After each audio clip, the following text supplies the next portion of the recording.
What's up, my friends in film fandom, wherever you may be and however you may be watching? Thank you so much for giving us a little bit of your time. A divisive movie is what this has turned out to be. Very much not what I expected a year ago. And even in the lead up, there was so many good things I had heard, and then they aired it at Cannes, and then from Cannes it was like, we don't really know about this movie, and that was kind of a death nail for a lot of the critics. But say what you will about it, it's got the money, it's got the scores, but still, it's very, very divisive. It's a very weird movie to try to quantify, but we're going to try to do that tonight. We are here obviously talking about Indiana Jones and the Dial of Destiny, and here talking about it with me are two of my amazing co-hosts, starting with my hetero life mate, Jeremy. What's up, brother? Not a whole lot. I agree. I can see where it's divisive, but I honestly came out of there not how I thought. And I know I was like, I think me and Tex might butt some heads here because I thought I was going to come out hating it. But weirdly, I said, I actually like this. It was a fun ride. And I would actually watch it again. So, yeah, this is going to be a fun discussion. Yeah, there's a lot to be said about this movie from a lot of different directions. And while it kind of flies in the face of the next thing you could talk about, none of it's really wrong, which is really, really odd. But obviously joining us today is the shape of the Lone Star State, our man Tex. What's up, brother? Well, I think we as a collective here should apologize to Shia LaBeouf. He is no longer the worst character in the Indiana Jones franchise. So we're sorry. You know, our apologies. Please forgive us. You have been ousted by a woman who is, worse than a Nazi in this movie. Somehow they succeeded to make a Nazi not the bad guy or the worst person of its own film. So, what you gonna do? What's up, everybody? Hope y'all are doing well. Yeah, there is so much to be said about this movie. Some good, some bad, and yeah, all of it is going to be all of it is worthy of a lot of talk. You know what I mean? It's worthy of the craziness. Obviously, what we're going to be talking about tonight is Indiana Jones and the Dial of Destiny. It is the fifth and final. Let me go back up to where my pictures are. It is the fifth and final installment for both the Indiana Jones franchise that we know and for Harrison Ford as the character. It is, of course, a 2023 American action-adventure film directed by James Mangold, co-written by Mangold, Jez Butterworth, John Henry Butterworth, and David Koepp. The film was a sequel to Indiana Jones and the Kingdom of the Crystal Skull, which came out in 2008, and serves as the fifth and final installment of the Indiana Jones franchise. The film also stars Harrison Ford, as I said, in his fifth and final portrayal as archaeologist Indiana Jones, with John Rhys-Davies and Karen Allen also reprising their roles as Sallah and Marion Ravenwood, respectively, from earlier films. New cast members include Phoebe Waller-Bridge, Antonio Banderas, Toby Jones, Boyd Holbrook, Ethann Isidore, and Mads Mikkelsen. Set in 1969, the film follows Indiana Jones and his estranged goddaughter, Helena Shaw, trying to locate a device that could change the course of history before Jürgen Voller, a Nazi-turned NASA scientist, can take it for himself and change the outcome of World War II. So far, the film has made, let me look at the numbers, it's made $153.5 million against a reported budget of, get this, between $250 and $300 million on review aggregate site Rotten Tomatoes. The film has a respectable critic audience score of 78%. From 307 critics' reviews are positive, with an average rating of 6.3 out of 10, while the audience score is 88%. The website's consensus review reads, "It isn't as thrilling as earlier adventures, but the nostalgic rush of seeing Harrison Ford back in action helps Indiana Jones and the Dial of Destiny find a few final bits of cinematic treasure." I can't really knock that overall consensus review. I think that's probably the kindest way to say it. I mean, but when you really break down the details of it, I don't know. I'll start with you, Tex. I know that you have some strong feelings about this film. Give me a paragraph. Give me a quick thought before we start to break the movie down bit by bit of kind of what you thought of the movie. It's funny. The one thing that I thought was going to bother me the most was the de-aging and CGI of obviously Indy. And oddly enough, that was the best and probably really only thing that I actually enjoyed from this film. It's the first 20 minutes were great. I should have left after that. Yeah, that's this movie was a bit uneven at times, but I don't know, Jeremy, what do you think? Just a quick statement on kind of your overall opinion of the film.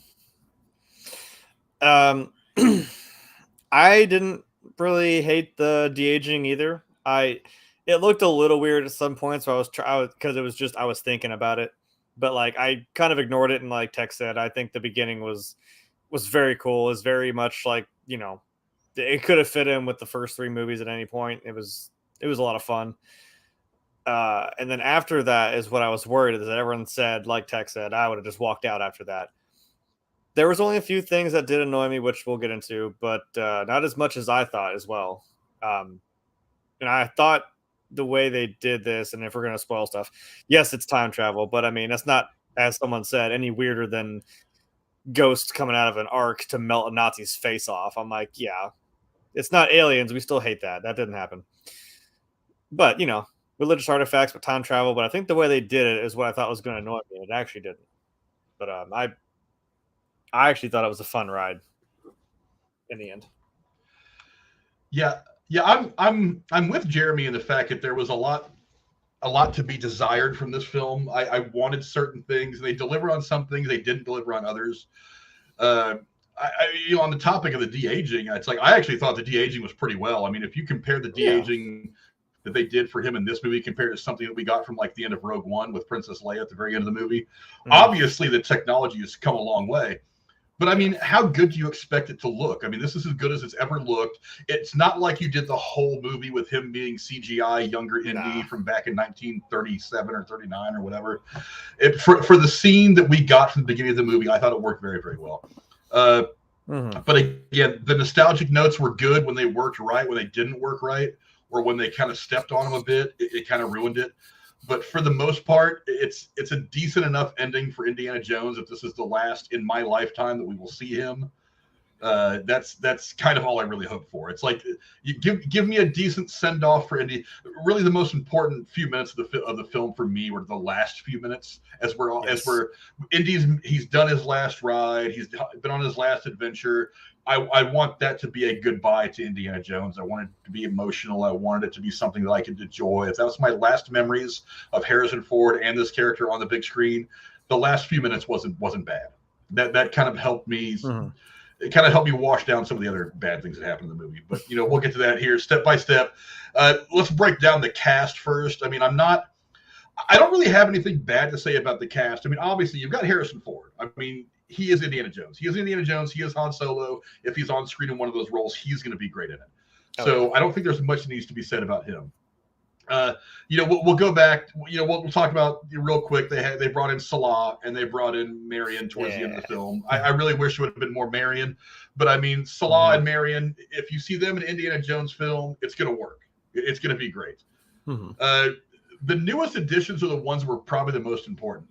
I'll get to Mads Mikkelsen in a second because I think he really kind of steals this movie. So we'll talk about him in a second. The first big one was Phoebe Waller-Bridge coming in and taking over as kind of the lead adventurer for this whole thing. I'll go to you first, Tex. I know me and you kind of see eye to eye on this. I don't fault Phoebe Waller-Bridge for this. I don't like the character. Tex, give me some of your thoughts on Phoebe Waller-Bridge's character of Helena Shaw. She's Rey Skywalker in an Indiana Jones movie. This is what she is.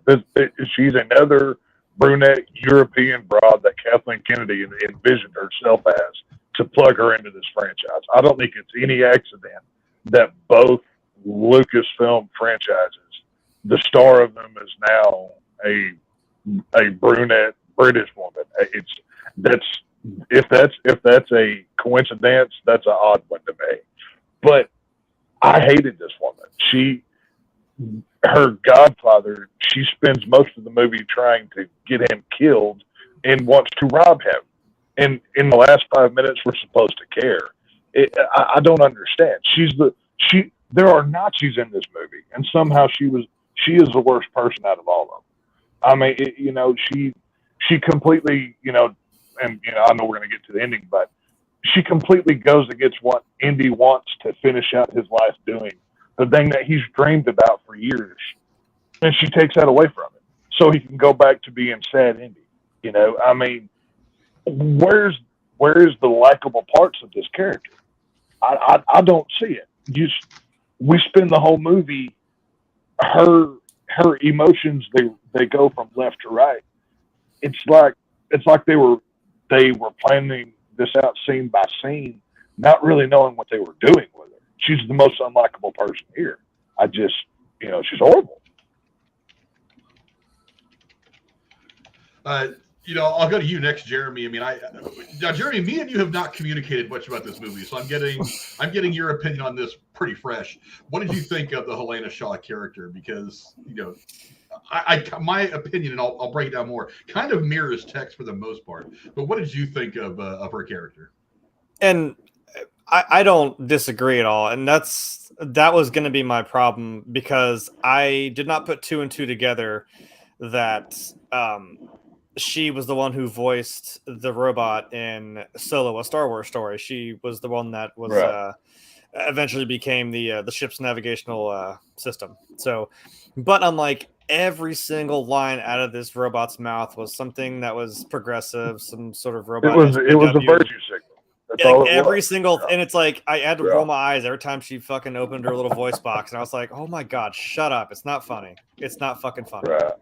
I didn't care that the robot died. I was like, "Oh, that's cool." I didn't know she was the navigational ship on the Falcon. I'm like, "Oh, that kind of makes sense," because, like Lando says, like, "I wish I could have her memory erased because I probably want to fucking slap her." But he's like, "But she has the most advanced navigational computer, map layout in the entire galaxy." I was like, "Okay, fair." I was so worried. I'm like, oh my god, because that's literally just how Phoebe Waller-Bridge is in real life. And I'm like, please, for the love of God, do not be this way in the whole movie. So maybe that's where I was going. She still annoyed me, but maybe not as much as I thought, because I was I'm like, please do not be this way. Because I could see how easily it was going to go down that path. There were things that did annoy me about her. And I'm like, I'm kind of with you guys, and I'm with, get off my lawn, Indiana Jones, where I'm like, why, when he's yelling at her, like, why the hell are you so goddamn stupid? Like, quit. Like, really, this whole thing was just because she made stupid decisions in her life. Even when he asked her, like, how did you get this way? And of course, she had to be like, because I'm beautiful and I'm powerful and I'm like, really? Yeah. I was like, kick her right now. Kick her right out that little fucking card. God damn it. The strong woman character had to tell you how strong and I'm like, smart and intelligent and pretty she was. That's what that seemed like. Luckily, she didn't do it too much. I think the only other thing was when she was sitting there with the kid, and they're kind of in their own little, kind of still on their own little path. When Indy's off doing something to fix that cart or whatever, or he bought some stuff for them so they could go do the next part of the adventure. And he's like, "What are we doing?" And like, "Are you even still in charge?" She's like, "Of course I'm still in charge." But I'm like, I love that you hear him yell like, "Hey, get over here and help me." I'm like, yeah, that's right. Shut up. I'm like, it's not going to work out the same way you think.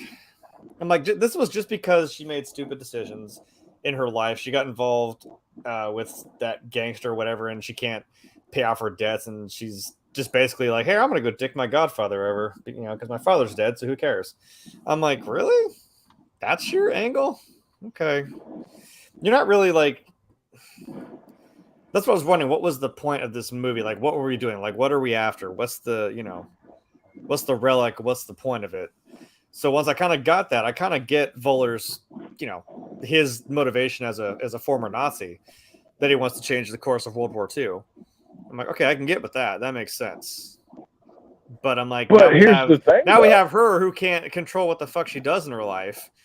We're fixing all your stupid mistakes. But, if you're so big and bad and strong and beautiful, why don't you go fix it yourself? The fuck? But this is what I'm saying. I mean, her whole motivation is to steal the dial of destiny so she can sell it to bad guys. Right. I was like, okay. And we're supposed to root for this character. I mean, I understand it's a cliche and a storytelling device of, oh, this was a bad person. They did horrible things, but then they decided to turn their life around. But you can't do it all in one film. There has to be some redeemable factors here. She's completely unlikable. She's preachy. She's the typical what you get out of modern movies of every man in it has to be stupid. The woman is smarter, stronger, and is always right and should be listened to. And unfortunately, in this film, she's literally, she is perfectly fine with her godfather being killed by Nazis as long as she gets her payday until the last 5 minutes. Well, I was going to say the perfect scene to kind of sum that up. I know it's kind of a spoilery thing, but I won't say names. Well, we're spoiling this here. Well, I mean, like after they leave the diving boat, and she's like, "Whoa, yeah, we did it!" And he's like, "My friend just fucking died," and she was just like, "Right, oh, right." Like, I'm sorry. I'm like, okay, are you?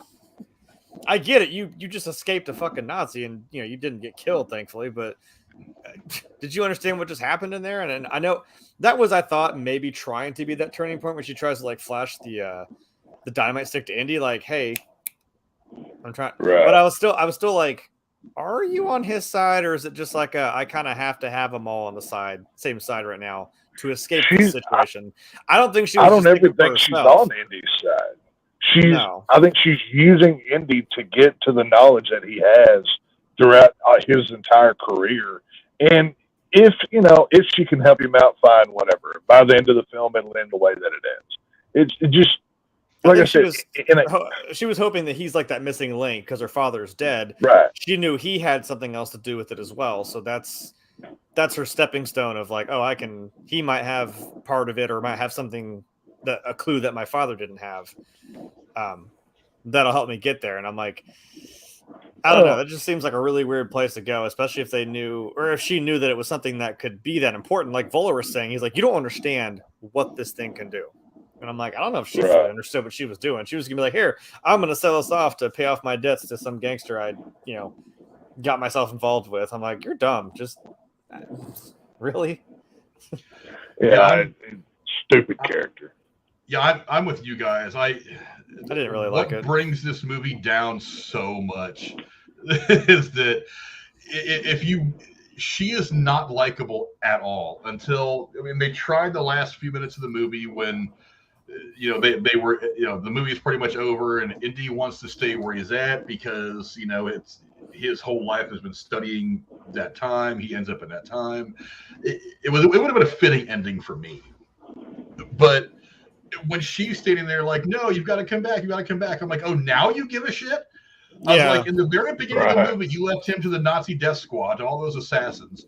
When he caught up to her, when he caught up to her and wherever the hell where she was trying to sell the thing when Voller first comes into the picture, it's like she basically abandoned him there in front of a bunch of people with guns. That's that scene where you see in the trailer where he pulls out the whip and everyone with guns. It's like you knew you left him in a place with a bunch of people loaded for bear that would have shot him. I mean, the whole thing, like you said, on the boat, which is like that whole scene, it's like that's the most unlikable that an unlikable person is in this entire movie. I was like, but somehow I'm supposed to see her as the new Indiana Jones, for lack of a better phrase, even though Mangold and everybody and even Spielberg come out and said she's not taking over for Indiana Jones. This is just an end of the Indiana Jones story. I was just like, yeah, but even then, you've got to give me somebody that compares to Indiana Jones at an ethical level, and she doesn't even come close. So I'm like, I wanted her to be maybe what Indiana Jones was in his early mid-20s, where he was naive, adventurous, excited about what he was doing. But it's like she really was one of the people Indiana Jones would have fought against in the first three movies. She wants this for her own personal enrichment. She doesn't want it to go to a museum. She would have been if I would have heard her just once say this belongs in a museum, I might have been like, okay, I can get with that if that would have been her motivation. But her motivation was clearly money, which is the exact opposite of what Indiana Jones has been this entire time, this 40 years of having this character that we can enjoy. He has always been that. From the jump, he has never been anything other than these things are not for me, they're for everybody. They belong in museums. I put my life in the line so that for 200 years after this, somebody can enjoy the Ark of the Covenant or the idol from the first movie or the Holy Grail. I want people to understand the history of this item. It's not about me making money. And she's like, I don't give a shit. It's all about me making money. That's why it's just to pay off her debts. It's not even like for, just for her own stupidity. That's but who cares? I mean, even somebody who is supposedly as smart as this character is would have known that if you'd have got that, turned it over to a museum, there would have been a lecture tour. There would have been a bunch of stuff that you could have made some coin off of. Yeah. Maybe you don't get a chance to sell it for $200 million. Maybe you only make, a few $100 or a few $100,000 over the course of a couple of years for it, but you still make your money. Yeah. But I mean, she obviously wants it to enrich her life. You know, I actually was on with American Werewolf New Jersey on his channel Tuesday, breaking down this movie, and I told him, I was like, once you got to the point on the boat where she's like celebrating getting away, and Indy's like, I just lost my friend. What is wrong with you? I'm not happy about this. Yeah. And right then and there, he had the key to this whole damn thing in his hand. I would have chucked it over the fucking water and said, we're all going home. He's not getting it. Yep. You're not getting it. We're all going the fuck home. Right. I'm going to go and just drink myself into a stupor and spend the last few years of my life missing Marion and my kid. You figure it out. Fine, because I know that the Nazis aren't going to get it and you're not going to get it.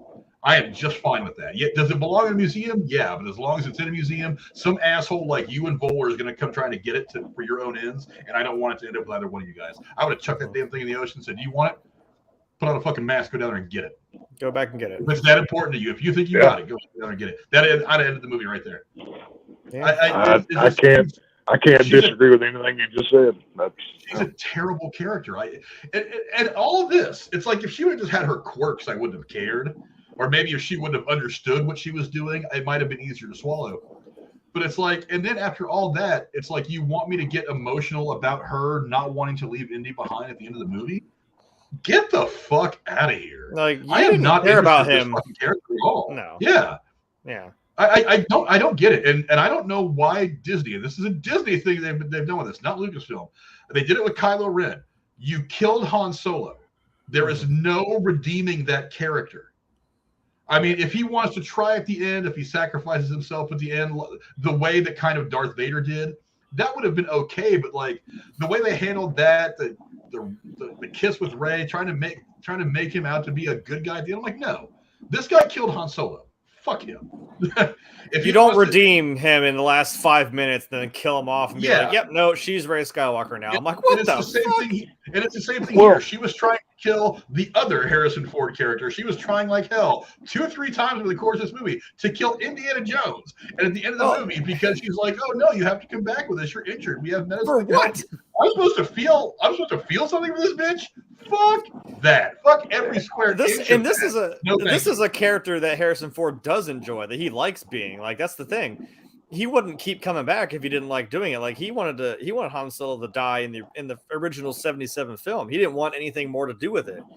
But of course, like marketing and making toys and stuff like that, it's profitable. So they're like, well, you come back for the next 2, fine. But then, that's why he got killed off in the first time they came back in Force Awakens. Because he's like, no, I just didn't. I thought that was done. I didn't want to do it anymore, even after the first movie.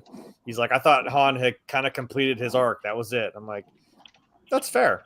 But I'm like, no, stuff with like even Blade Runner and Indiana Jones now. I'm like, this is something he does actually care about, and he's very passionate about this character. So that's what hurts even more. Than I'm like, this is where we're taking it. He's just trying to let him have his final wishes there. Like, I mean, Jesus, lady. I'm so tired. What was he going back for? Like for what? Just to go back with her and for what? I don't know. Well, I'm just so tired of seeing the cliche of the old male lead character, whether it's Luke Skywalker, Han Solo, now Indy. I mean, Michael Myers. Go back to any legacy sequel that we've had in the last few years that ties back to a beloved property from 30 plus years ago. I even said this on Werewolf Show in the comment section. Stop the legacy sequels. They don't work, and more often than not, they ruin what came before it. And we don't need to see Indy depressed at drinking alone in his apartment because Marion left and Mutt's dead. Why does every male character have to be disheartened for the perky new girl character to come in and reinvigorate the entire world? It's so old. It's depressing to see the idols that we looked up to just nothing, a shell of themselves. Even watching Harrison Ford during the press tour for this movie, he didn't seem happy. He's sitting there with Phoebe Walker, whatever the crap her name is. He doesn't look satisfied in this. It's very sad to see these days. You know what I And even Indy knew like it was something like this. It's like I could understand that like this is where your life ended up. That his son died in the war, and it caused a rift between him and Marion. Now I felt like this is kind of like the going between Force Awakens and Last Jedi, where I'm like, oh, we're gonna do this. Now we're gonna yank that away from you now, and like, well, we're gonna yank it back, and then it was going back to Rise of Skywalker. We're like, oh, now we're back again. I'm like, this is something that could have fixed like those things in his life, but I'm like, even he didn't seem interested in doing that. It was just like, this is where my life has ended up, and yeah, it sucks, but that wasn't even his motivation to. It's basically like I said, like he was playing babysitter, trying to stop her from doing something stupid, but also trying to stop a Nazi from doing something even dumber, which really could have messed some things up in history.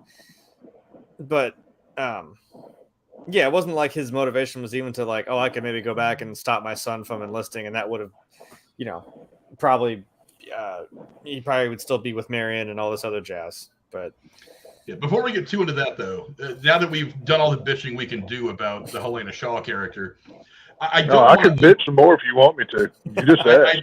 I don't want to overlook Mads Mikkelsen in all this. Because he was great. I mean, he was good. I liked it. If there's anything other than just seeing Harrison Ford back in the fedora with the whip and the leather jacket, if there was anything that saves this movie other than him, it was Mads Mikkelsen. This guy is just good. I mean, he really does steal this movie at a couple different points.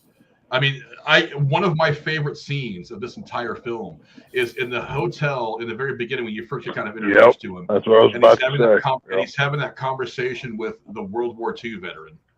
Mm-hmm. Where are you from? And he's showing where are your people from? Yeah. He's showing what level of asshole he really is. Mm-hmm. Yeah. And I was like, Jesus Christ, he is so damn good at so many points of this film that he really does kind of steal it. Honestly, the only thing that saves this film for me as a whole is seeing Harrison Ford in it again and Mads Mikkelsen's performance. I got to be honest, this guy is he's a force right now. There is not a role he can take where he doesn't look awesome. He's good. I mean, Jeremy, do you agree with me? Am I overstating that he was that good, or am I romanticizing it a bit too much? But I mean, I think he was fantastic. No, he's we were talking about people that are like they hit a peak, and I'm like, I think he's got that like gravitas to him to where like. I mean, I was a little hesitant to see, and I still haven't seen that last Fantastic Beasts movie where he takes over Johnny Depp's role. But I was initially like, you know what? I'm not mad. And I was like, I bet you he fucking kills it.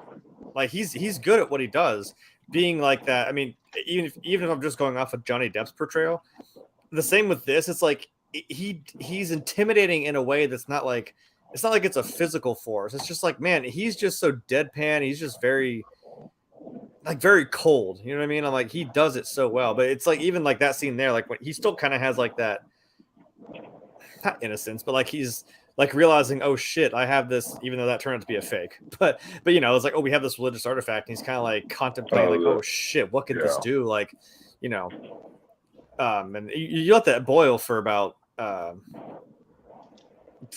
couple.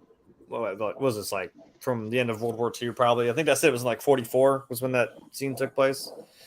So you're talking about 20-some plus years later, and he's still.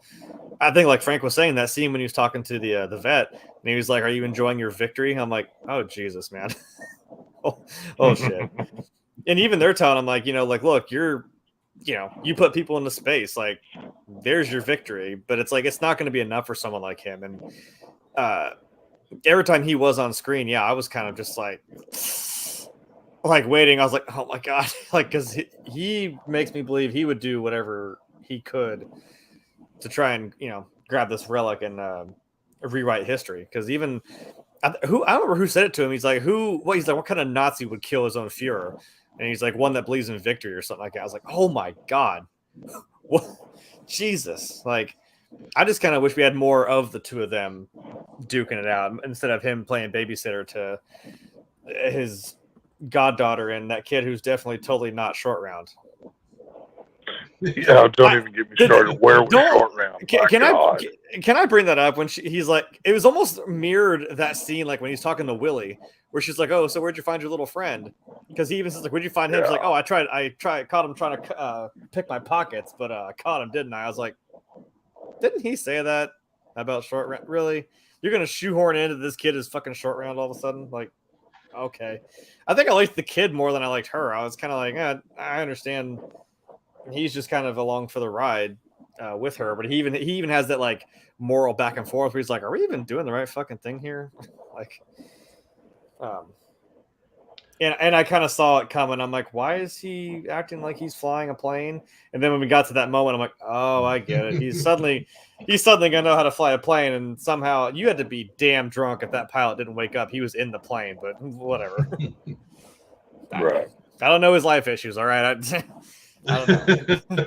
I'm not judging the man, but he unwillingly went back in time, which kind of sucks. I felt more bad for the pilot than anybody else. Yeah. Also, I mean, the movie obviously had Antonio Banderas in it, kind of a cameo as well. God. Even he said it was more a cameo than a significant role. He was just happy to be a part of it. That freaking witch of a character got him killed too. I was so hoping. I'm like, don't you dare! I love him. Yeah. Please don't.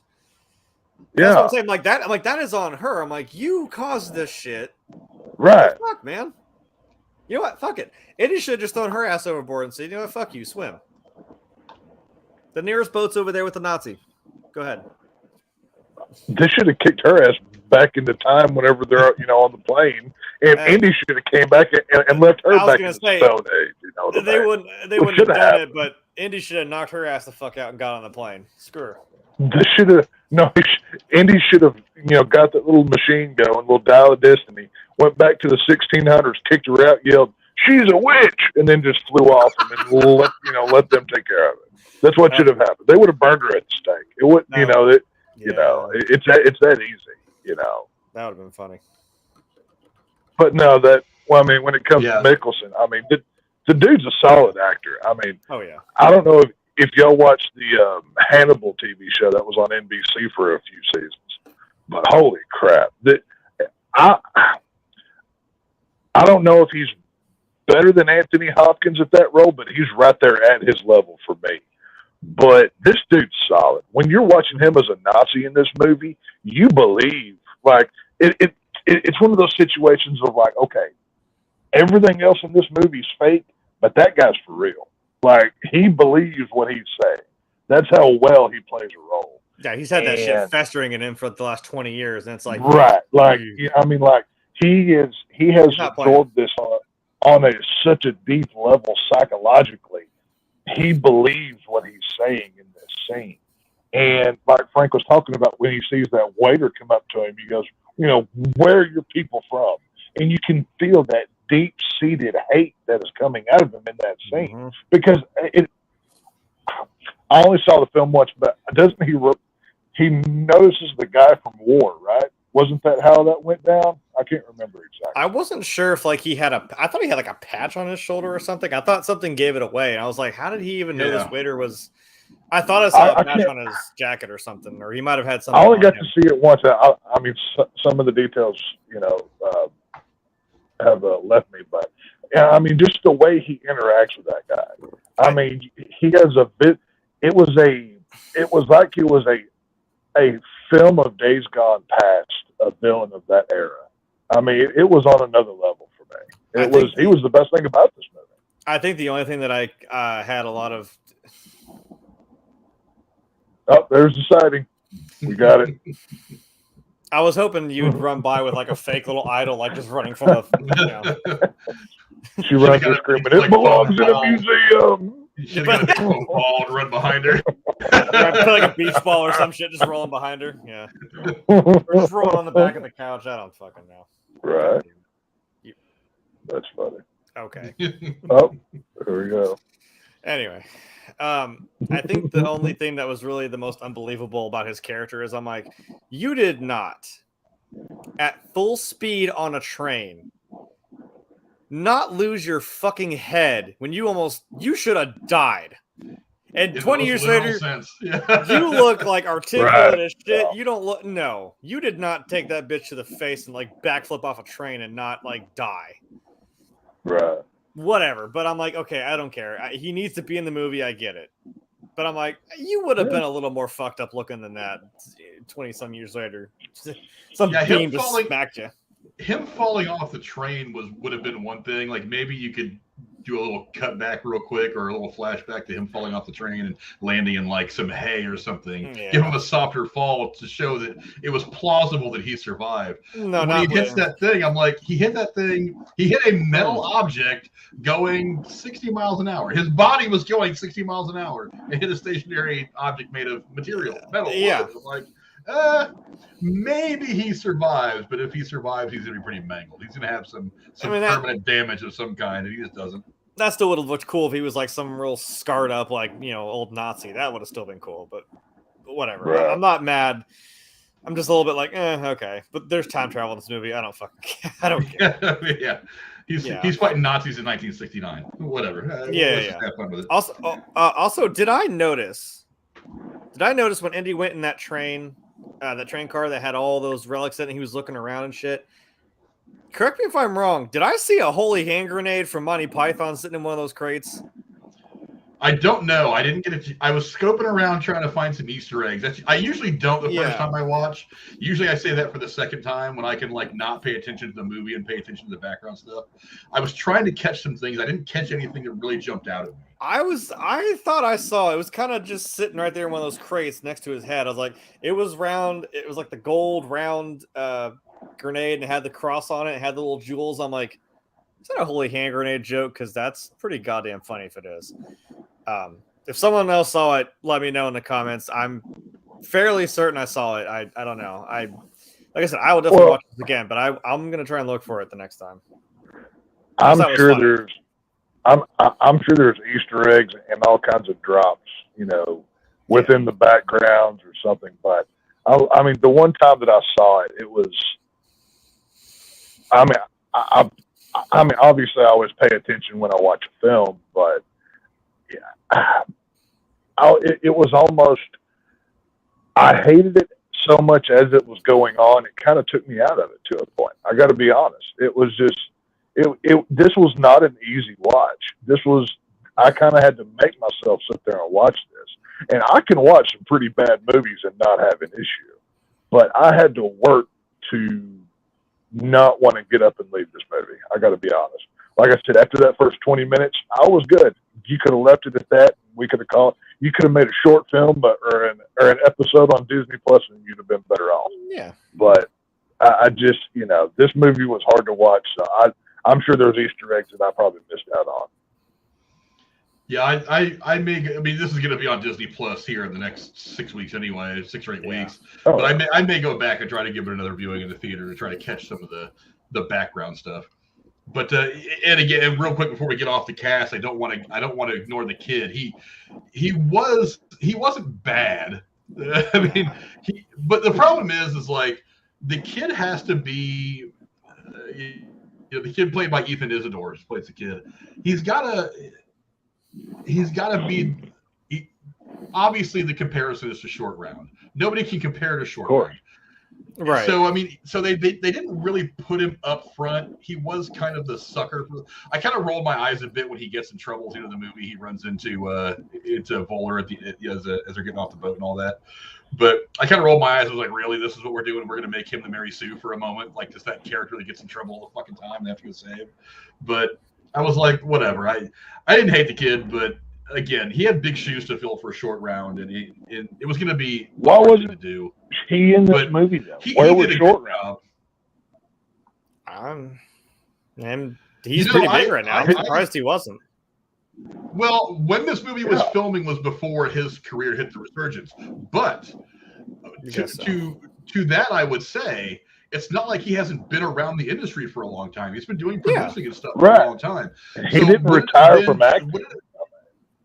And as much as I liked Antonio Banderas in the movie, I mean, I didn't like the way it ended, but Wouldn't it have been really cool when Indy says, "I've got an old friend that has a boat out there," and then when they roll to the boat, the one who pops their head off that boat would have been Hugh Quinn, who played Short Round. He'd been like, "Dr. Jones, how are Dr. you?" Jones. And they had a conversation and hug, and that would have been a perfect, beautiful, nostalgic moment that not even this movie could have ruined. And you know what? He could have even put the boat in gear and been like, "All right, hold on to your potatoes," just kick it into full gear. Right. Still done the line. Like, come on. Yeah. Even a 2-minute cameo would have upped this movie a whole world full. I mean, but it's just I don't know why they didn't. It makes no sense to me. Yeah, like you brought back Sallah, you brought back Marion. I'm like, yeah, maybe could have given him something. I don't know. Maybe he could have like come to visit him or something in his apartment, just come by to say hi. I don't know. Like, I don't know. It makes no. There has to be a good reason why he wasn't there. I mean, yes, this new kid's great, fine, whatever. I'll be honest with you, I'm never going to remember who he is ever. That he's no Short Round. I'll say that. No. It's you can't even compare the two. He was tried to be the new replacement, but it's never going to work. I'm sorry, but I liked him more than I liked Helena Shaw. To be fair. Yeah. Yeah. And again, it's not the actor's fault. It's the movie. No, it has nothing to do with the actor. Yeah. No. For not doing well with getting some of these characters together. Like I said, when you literally had the same exact conversation where he's like, "Yo, where'd you find him?" "Oh, I caught him trying to pick my pockets one day," and I'm like, "Okay, so he's Short Round." I'm like, "Okay, sure." Yeah, we get it. The comparison is clear. He's a child. We in this world, we get it. Instead of a New York Yankees hat, he's got some jersey on. It had like a number on his shirt. I'm like, okay, cool, whatever. But yeah, it was a sad caricature. Like I said, I liked the kid and he was kind of funny, but he didn't do it for me. But let's move on now to kind of the general plot.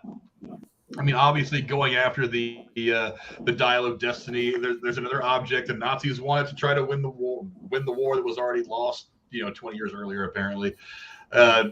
Everybody wants it for one reason or another.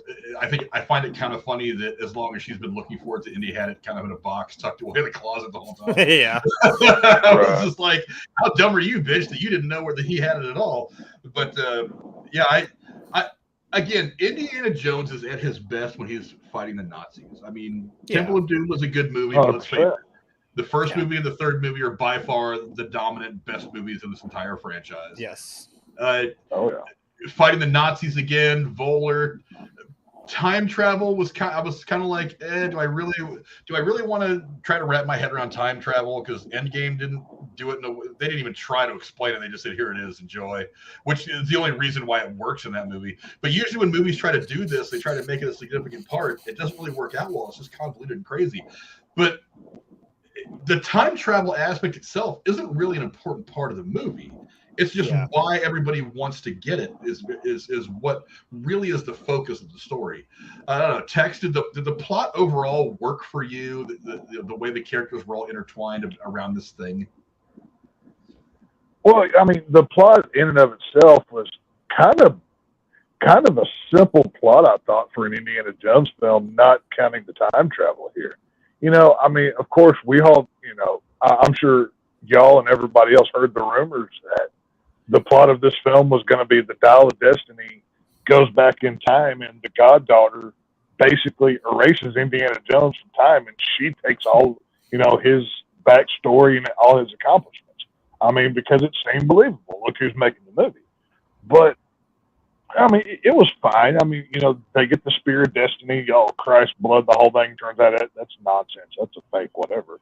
It was just, the whole thing felt very basic, very kind of very elementary, I think is a good word for what the plot was. But to be fair, you didn't have to have this huge, amazing, expanded plot. I mean, to have an Indiana Jones film to get people to go watch it. Give us the Indy in the hat, give us the whip, give us Short Round, give us the key stuff, give us the Nazis. It's not hard to make a good Indiana Jones film, but somehow they screwed it up. I mean, I don't know how many cuts of this film there are. I know there was a lot of rewriting and stuff that happened on this film. That's partially why it cost so much. but I wonder what the better version of this film is, because the plot in and of itself, it's, oh, okay, we're going to get the spear of destiny, it killed Jesus, and now we're going to go back in time. You know, the Nazis are going to rewrite World War II. This is not the first time that we've seen this plot. I mean, it is what it is, but it was fine. Nothing, mind blowing here. You know, like. Yeah, Jeremy, what do you think? Did the plot work for you overall? Yeah, I would actually say yes. This is where I was actually kind of pleasantly surprised, because I actually did enjoy, this aspect of the movie. I actually thought it was kind of fun. Because again, you could believe, like, yes, if there was some group of Nazis that are like, hey, we're going to take this, religious artifact and we basically can be God and win this war. That's during the war, right? They were trying to find the Ark of the Covenant during I think the first movie was like 33, right? So the war had just kind of started getting off its feet. So, and even in 3, that was 38 or 39. So you're still pretty balls deep in World War II. But I like how this one did kind of start off with a religious artifact of like, oh, this is the spear that drew Christ's blood. I'm like, oh, that's kind of fun. And they're like, oh yeah, it was a fake. It's like, oh shit. This is kind of like it kind of reminded me of 3, where it's like we have the Cross of Coronado, and it's like, oh, but now we have like, well, quite literally the Holy Grail. It's like, oh, holy crap, that's a big deal. And in that they're basically trying to achieve immortality, which, again, if you can believe, if there's some Nazis that can believe like, oh yeah, we could do this, they're gonna try and do it, because they're pretty driven to win this thing. You know what I mean? So with something like this is after, and like we said with Voller, it's like this is somebody who's just been festering all this time. Like, you ended up losing the war, and he's like, if there's something that could have, changed it after the fact, like, yeah, you definitely try and do it. I did like the time travel thing, because I'm like, this is what I was worried about, and I know this is why Frank probably hates it too, because it's just like, it's not like you can just hop in a DeLorean and just any time you want, you can just keep doing it. Like, this seemed to have more like limitations to it. It was like there's points of time, there's moment, like, is it fissures in time that you could actually end up going through, that like that's your moment to do it, or it's only going to happen at a certain point. You can't just keep, I can't just keep rewinding the clock every time I trip over the wrong rock and I set off World War IV. Yeah, they weren't. It wasn't just like a free for all. Time travel here. Yeah, like I'm still not very clear on it, to be honest with you. You know what I mean? And even remember, the big reveal was even they're like, okay, we know that it's going to come up on this date currently in the year 1969. And I think her dad was the one that wrote it. It was going to take you back to sometime in 1939. And they're like, they found that. I kind of liked. I think there was a Twilight Zone episode about that, where like the pilot. Correct me if I'm wrong. The pilot he takes off, and it's the year like 1913, and like he just flies, and all of a sudden he's like, oh, now I'm in like 1958 or some shit, and he had like no idea. He just kind of flew through and just disappeared, and he went through time. Right. You know what I mean? Kind of the same deal, and I liked that. And I liked the build up and the reveal of like them getting there. And even Indy was like, wait a minute, there's a factor here that like Archimedes didn't know about. He's like, you have no idea what you're probably about to do. We're going to be a couple thousand years off. And I like that he even got into Voller's head a little bit, where you could see him like, shit. Like he was thinking about it. Like, wait a minute. And just the way it was revealed and the way it just kind of, you break through the clouds, you see, all of a sudden you see like Roman warships. And I was like, oh shit, you really did just overshoot it. Oh fuck, what do you do? Oh no. Now did you see the I was just gonna cave say paintings? What? Did you see the cave paintings of what looked like the airplane coming out of the clouds?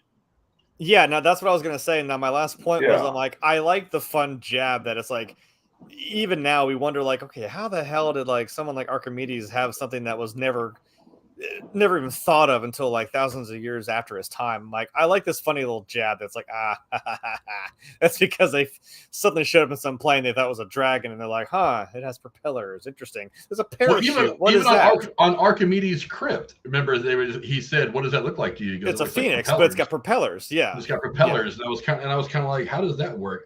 And I honestly thought for a minute that Archimedes had used it. at one point gone forward, saw some shit, and went back and was like, "I'm fucking checking out." That's why he eventually broke it, because he was just like, "I don't know if I want us to be in a hurry to get to this world that I saw." And I thought maybe it's like some Da Vinci shit. Like you look at some of Da Vinci's drawings of his inventions, you're like, no one's thought of that yet. Like that's crazy. That's where I was like, this is fun. I like that jab that it's like, oh, suddenly this plane just flies in through some like maelstrom, like maelstrom storm, eye of the storm crap comes through the again, that was like your wormhole. I guess that's the best way to describe it. Like there's only certain points to where there's breaks in time that you could do that. And even then it still didn't really work. There's still factors that you're like, oh, well, it reminded me of National Treasure when they were like doing the shadow on the Independence Hall, and they're like, wait, you know, there wasn't daylight savings time. They're like, right, so we're still good. You know what I mean? It was like that. It's like continental drift. It's like you have no idea where we're going to end up, and I'm like, that is kind of the scary thing, that it wasn't all just they knew it was going to work and it was going to change. It was like, no, this ended up messing up for you. So. At first, I thought Indy was just trying to fuck with him. I kind of thought so too, but I'm like, no. Because I was kind of going, because like for a moment I was, because like the scientist in me, as ever science smart as I am, I was kind of like, how does continental drift affect this again? Because I'm like, I mean, maybe where that was in history compared to where it is there would not have been the same time. Maybe then that's. But does the physical matter? I was trying to figure out how the physical placement of the continents mattered to just the place opening in time, but I don't really know how the dial works. So I was just like, you know what? I'm just going to assume that he's right. It's Indy. I can trust him. Well, that was my point. Was they didn't really explain it well within the film of how. And I know they tried. I mean, and Jeremy just did a very good breakdown of it. But it's just it. I mean, I have to agree with what Frank said at the beginning of this. Time travel is such an iffy thing to do in a movie or a TV. Yeah. The way they did it in Endgame, they just did it at the why. The why didn't really, or not the why, but the how didn't really matter in that situation. But for them to try to kind of explain it, but they didn't really do it, that was problematic. I'd just rather you just do it like they did in Endgame and just go with it than halfway. Kind of felt. I would just say I like that it kind of felt like Back to the Future, where it was like, you know exactly when this is going to happen, and that's your one shot, your one window, and do not mess this up. And even still, it's still something got messed up because you still don't know what you're really harnessing. Even like I said, even like Voller tried to say, is like, you don't understand what this thing is capable of. I'm like, I don't think you do either. Like truly, I don't think you really do. I just found that, I don't know. I kind of like that it wasn't just, willy-nilly, we can just, like we could hop in a TARDIS and just go to any point in time in history and space and whatever. So 88, get to the gigawatts. Let's go. I'm like, I like that it wasn't just, throw it against the wall and you can just, because that's where time travel does get kind of dumb and it gets kind of messy. But I like that it was just almost essentially a one-way ticket, because I'm like, yeah, but if you mess this up, how are you going to get back? How is anyone going to, how's anyone going to time travel back? I was half expecting Doc Brown to bust into Indy's apartment at the end and be like, Chris Scott, we got to go back to the future. Yeah, I don't know. If this movie would have had Christopher Lloyd, some DeLorean parks up out front of Indy's apartment. Yeah. Michael J. Fox and Christopher Lloyd get out of the DeLorean out of nowhere.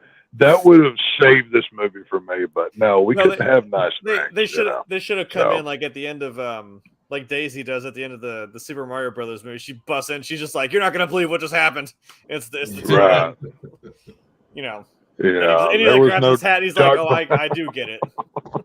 Even if Doc Brown had showed up, Indy's goddaughter would have talked down to him and told him how big of a piece of crap he was, because that's what she does to Indy in this movie. So at least she had the decency to get out of the damn room and let him and Marion have their moment. Which, can we talk about? I did get a little emotional. They doesn't make me like her anymore. No, but at least she understood. Get the hell out of the room. Read the room. You know what I mean? I got emotional when they redid that scene. I was like, oh, thank you. I know you noticed what she did. Yeah, but I'm like, thank you for circling back, but whatever. Thank you. Well, you notice what Marion did, right? When she was talking, like, it hurts here. And all Yeah, that. no, I'm glad they redid the. Yeah. I know, I got a little emotional. I'm like, oh, that's sweet, thanks. Yeah, that was a nice thing. Look, I thought the plot was pretty good. I mean, I had fun.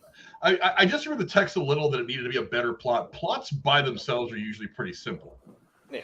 I mean, there's so many movies Nazis that have bad. the basic plot of boy meets girl, Indy fights Nazis. I mean, if you think about it, if you go all the way back to the first Indiana Jones movie in '81, the basic plot is that Indiana Jones and the Germans are both after a box. That's the basic plot of the movie. Now, and the box has a special thing in it, sure, but I mean, they're both after it. That's a very basic plot. I guess you could say what was inside was very mind blowing. It was. It was face melting like a good guitar solo. But yeah, so I mean, it was simple enough, but it's exactly the kind of artifact that Indy would have been interested in. He already had it. It's exactly the kind of adventure that we would have gone on. It's Indy versus the Nazis, which has not failed once, in my opinion. Even given this movie, Indy versus the Nazis was entertaining. So I mean, I didn't mind the plot at all, really. I mean, it was the kind of story, a kind of adventure that I would have expected Indiana Jones to go on. You know, I mean, even Crystal Skull, the plot wasn't really the problem. The execution of the movie wasn't great, but the plot wasn't really a problem. That's exactly the kind of thing that Indy would have gone after. He would have gotten this letter from his friend or whatever, and he would have gone down there and he would have run into Marion, and all these people would have been in this place anyway. So that's not really the problem. Again, it was really just execution on basically the production people's part. It just didn't. There were so many things that didn't work very well, and let's get to one of the things that kind of worked and kind of didn't, and that's the fan service. There was in movies like this, you have to have it. It's got to be of course fan service. There were some things that worked really well. You know, we talked about Jeremy just a second ago about the whole "it hurts here" thing between Indy and Marion at the end. You know, the whole thing, but there were some things that didn't quite work as well. I don't know. I'll go to you first, Jeremy. I mean, was the fan service done right for you? Was there enough of it to kind of offset some of the crappy production decisions that were made in the movie? I kind of wish that they hadn't. I mean, maybe the point of it is to kind of get you excited about it. I kind of wish they hadn't shown Sallah in the marketing, because I'm like, oh. I was excited. I'm like, oh, cool, he's there. And I'm like, I don't know what part he plays, but I'm like, it felt like the Ian Malcolm thing where I'm like, oh, I saw his entire involvement, which that sucks. Like, yes, he did have more, which I was kind of happy about, but I was sad that I was excited because like when he went to the airport with him, I was like, you know, he's like, I'm going to come with you. I'm like, please do. Oh, just, I don't care. Please do. But he was basically like, nah, buddy, this isn't an adventure. I'm like, damn it. Is it though? Fuck. And I don't know if they were all three in the same room at the same time on set, because I mean, the way the camera cuts back between like, you know, Indy and Marion and then like to Sallah, I'm like, that may have been different shots, different days. I'm like, but that would have been really cool. I'm like, I would like to believe that they were all three there at the same time. So that's cool. And I didn't know. The only thing I actually spoiled for myself was why Mutt wasn't in the movie, because I didn't really care, because I'm like, they're not going to show it. I kind of already called its bluff, and they're basically like, oh yeah, he died in Vietnam. I was like, yeah, okay, fair. I didn't know why. I mean, I noticed Marion wasn't in it, but I didn't know if she was going to be. So at least I was kind of pleasantly surprised. It gave me little doses of happiness, I guess. But I guess the things I enjoyed was that, and the actual plot of, you know, him and the dial with the time travel and the Nazis. Just, I think we could all agree. We just kind of were like rolling our eyes every time Phoebe Waller-Bridge was on the screen. I'm like, I don't care. This is your fault. I liked her less and less as the film went on. It's like every time she was on the screen, I was like, I needed that night. She chose poorly. Everything she touches, she chose poorly. Yeah. I don't know. Tex, what did you think? I mean, the fan service, it was good in spots, bad in spots. Did it work for you overall? The fan service was there, I felt. It's like we touched on earlier. I'm sure there's things that I probably missed only seeing this once, you know, and not the best headspace, I guess you could say.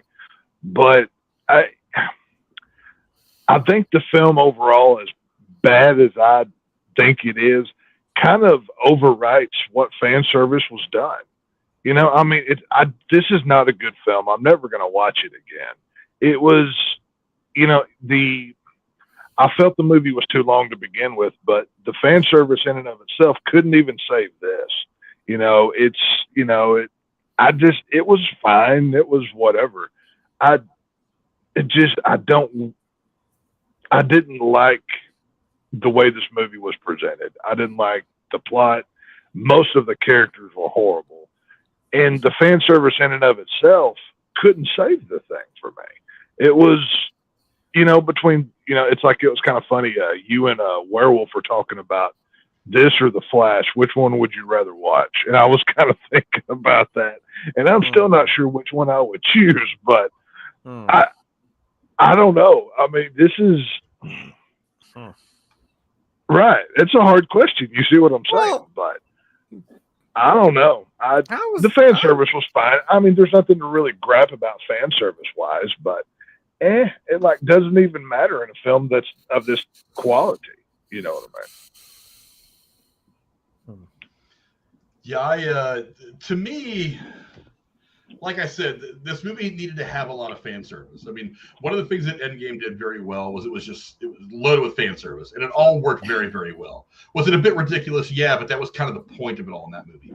This movie had to have some, and it had to be just right. Some of it wasn't. It's like, why no short round? Why? Yeah. I mean, one scene, and I was like, it's in the trailer, when Sallah says, "Give him hell, Indiana Jones," as he's walking away. And that, to me, I was looking at the trailer, I was like, that's kind of a really cool moment of these two old friends that have you know, seen some shit together over Indiana Jones' years as an active archaeologist. And then that whole thing where he kind of like stumbles in front and almost gets hit by the car. I'm like, why do you ruin that moment with slapstick? That's not good. And I'm somebody who loves James Mangold. I'll talk about him a little more in a minute, the director of the film. It's like, I love James Mangold's work, but that was a really, really dumb choice of something to happen in that scene. Because that whole scene builds excitement. I mean, there's this conversation between these two characters we've known and loved for 40 years. And, you know, you're wondering if Sallah, because when he says, "I also brought my passport," there was a big part of it was like, please get on that fucking plane. I want to see please go do this. I was like, I just leave Phoebe Waller-Bridge the fuck alone. I want Indian Sallah on the trail again. And when he ends up not going, I was like, okay, I kind of understand. And then he's like, "Give him hell, Indiana Jones." And I was like, that's a great inspirational moment. Yes. And then half a second later, they kind of ruined it. And I honestly, in my mind, I was thinking back to that scene in Star Wars, not The Last Jedi. The Last Jedi, yeah. Where at the end of Force Awakens, she's holding the lightsaber out to Luke Skywalker, and it ends with him not having taken it. And I was like, that's a great moment. That's one of my favorite moments in all of Star Wars. And then they ruin it in the very next movie by him taking it and going thunk and completely devaluing that moment. It wasn't nearly as bad to me, because like that scene wanted to make me get up and walk out of the fucking theater. I'm not gonna lie. I was like, oh, if this wasn't a Star Wars movie, I would be out. And I don't walk out of movies lightly. But that, to me, I was like, come on, you built that great moment. Why ruin it with that little moment of slapstick? It just didn't fit for me. I don't get it. But I mean, some of the stuff, I mean, when they were climbing that rock wall going up to Archimedes' grave, the conversation he was having, he was talking about returning the stones, things like that. There's little bits of dialogue that work pretty well to kind of harken back to the days of old, all his prior adventures. Those were cool, but there was a lot of opportunities missed. I mean, no short round. I mean, things like that's the one that really kind of bums me out, because I was like, one of the things because a lot of people, if you just take the original trilogy, it's like it goes 1, 3, 2. They like it, Temple of Doom, but it's not really. Nobody thinks it's as good as the other ones. But it's like Short Round is the one thing about that movie that really sticks out as being awesome. That every time it brings a smile to your face. So how do you not? Even, like I said, even whether his career had kind of had that resurgence or not, that Ki Kwan, I always mispronounce his name. Whether his career had that resurgence or not, why not call him and just say, "Hey, can you pop in and shoot for a day?" Yeah. How hard would that have been? You can't tell me that guy would have said no. No, I'm like, and he would have. How many times have I seen like he shows up at these events and like like Harrison Ford was giving an interview and he was behind him like, and he like went touches like, "Hey." You know, wasn't he on set? I could have swore I saw pictures of those two together on the set. Was that for Indy or something else? It may have been a set visit. I mean, because set visits aren't uncommon. I don't know how they've been the last couple of years coming out of COVID. There was, I want to say the picture was the actor who plays Short Round was hugging Indy. And they were, and Harrison Ford's kind of like this or something like that. I can't remember. I saw it not too long ago. I think there's been a lot of like red carpet pictures of them over the course of the last year or so, especially after everything everywhere. No. This was actually on a film set. This wasn't red carpet or at a premiere or anything. He may have just made a set visit. I mean, it's not uncommon for an actor to pop on and just look at what's going on. It's not, like I said, the last couple of years it may have been a little more cut back because people are still worried about COVID and stuff like that. But I mean, set visits aren't unusual.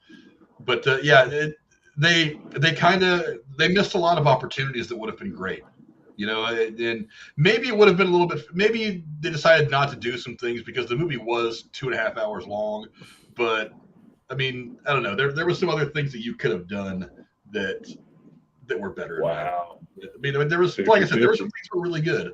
There were some things that were not so good. But before we get to the ending, I mean, I want to give it over to you guys real quick. What was your favorite scene in the movie, Tex? The one scene that it either pulled your heartstrings, the nostalgia, it was just super funny or super emotional. What's the one scene that really got to you? It had to be the opening of this film. Indy in obviously the DH portion, whatever. We got to see young Indy doing the Nazi thing. That felt, I got the same feeling that whenever I went to Universal Studios and got to see all the Indiana Jones stuff that they had there a couple summers ago. I got that same kind of feeling. It felt, yes, because I knew it was obviously not the old films, but it felt like home when watching these movies.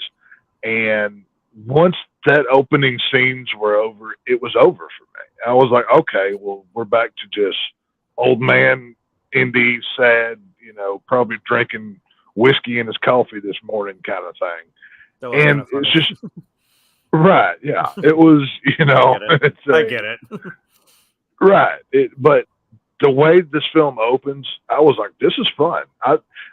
There was a point that you and Werewolf had brought up I think Werewolf had brought it up whenever y'all reviewed this, that he had wondered about James Mangold directing this film. And I kind of had the same opinion because, I mean, the dude's a great director. But I don't know if he was an Indiana Jones director. I mean, I know he's making the Swamp Thing movie for DC, which I think works very well. But I wondered about that. But opening, like favorite scene-wise, it's got to be the opening of this film. Just the whole Nazis and everything. There's no way around that. You know what I mean? Yeah, Jeremy, what about you? One scene that stands out that really did it for you in this film? Without taking Tex's answer, I mean, I did enjoy the opening. It was fun. It felt like it could have been, like you said, an episode of, something on Disney Plus, just a little adventure of Indy. I would say, I mean, like emotionally, I mean, yeah, like I said, I do like the callback with him and Marion doing the whole like, where doesn't it hurt? And like here, I still want to say, I think what kind of got me was like, it was the build up towards, you finally got both halves of the dial. We're going to try and do this now. And I'm like, oh crap, we're going to time travel in this plane. And like the way it builds up and like it just gets to it. And then, there's that moment where Indy's like, this may not work. And it's kind of like, you're at a point of no return now. They're being sucked in. And then like the way it just reveals itself to be, oh shit, this is like the Roman War. I was like, oh fuck. Well, now what do you do? I mean, I was just kind of in the moment, in the scene of them, finally time traveling and what we were building up to. And then I'm like, what do we do? There's a metal dragon in the sky. You know what I mean? So, I just thought that was the funnest, quite literally, plane ride of the movie, to be fair. I had a slight suspicion when they opened up that case, though, that maybe wasn't Archimedes. I'm like, with the wristwatch, I'm like, was it Indy? Because that'd be kind of fucking wild if that was them. You know what I mean? And I was like, oh, we're not doing that? Right. Okay, never mind.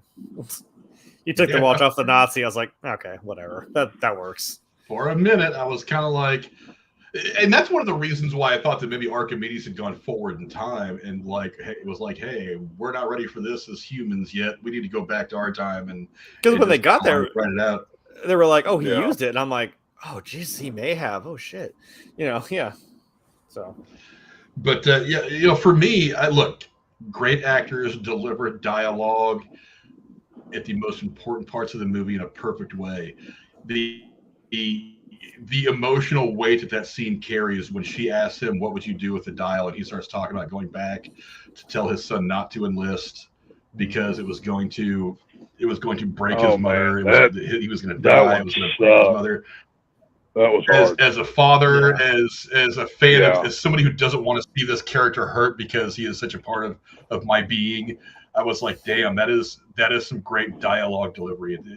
And he says it in such the perfect way that, I mean, he says it like Indiana Jones, like this guy who has used his whip to swing from building to building while fighting Nazis and has fought off, Kalima and done all this stuff. For that guy to let that great adventure to let his guard down for a minute and tell you where he's hurting the most, I was like, damn, that's good stuff.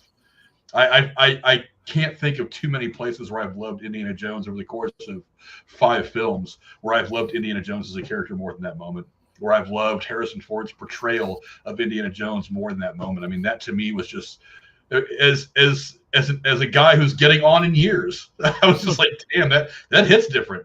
I was like, that's some crazy shit. The years and the mileage, huh? Yeah, I was like, wow, that's a great actor doing great actor shit right there. The way he delivers that line when she says like, "Oh, did he sign up to impress you?" and he's like, "No, he did it to piss me off." I was like, "Oh, fuck, dude!" I was like, "You need to sit down and talk for a second, dude." Jesus, you want some Irish whiskey or Irish coffee? Jesus, dude. Yeah, it was that to me is one of the best scenes of the entire film. That and of course the conversation that Voller has with the guy that's waiting on him. And I was just like that scene again was great dialogue delivery back and forth between those two characters. It gives you a minute to see that this guy is, because obviously this character is based loosely on Werner von Braun. For those of you who know, Operation Paperclip helped build the Saturn V, the moon, all that. That's a history lesson you guys can go get on your own. But do the reading. But to see that this guy, is not Werner von Braun, that he is very much a Nazi at his core, and that he really does believe all those things that the Nazis believe. He makes it very clear who he is in that moment. And part of me, I was like, I really want this guy who's waiting on him just to put him in a chokehold, choke him out, and snap his neck. I want that old warrior in this guy to gin up for just 1 second to kill one more Nazi. But I mean, there would have been a movie at that point. But yeah, there was some really great dialogue delivery and spots, and that's one of the things that kind of saves the movie. It's just these spots of great Indiana Jones stuff, real Indiana Jones content that elevates the movie, whereas I think it probably would have failed. But ask your guys' favorite scenes. Now I'll go back to you, Tex. What was your least favorite scene? Or are you just going to say everything with everything with Phoebe Waller-Bridge? I don't even need to speak. Y'all know me already. Go to the next person. I mean, I feel like all 3 of us are going to say that. Well, I'm trying to think of something different. I'm like, she did annoy me. I'm trying to think of something different, like specific that made me mad. The scene where she punches Indiana Jones in the face, I wanted to throw my popcorn in the air. I'm like, okay, you didn't really just do that. Like, seriously? Like, the guy wants to go die. Like, he wants to go live in history that he teaches and has studied about his entire whole life. Yeah.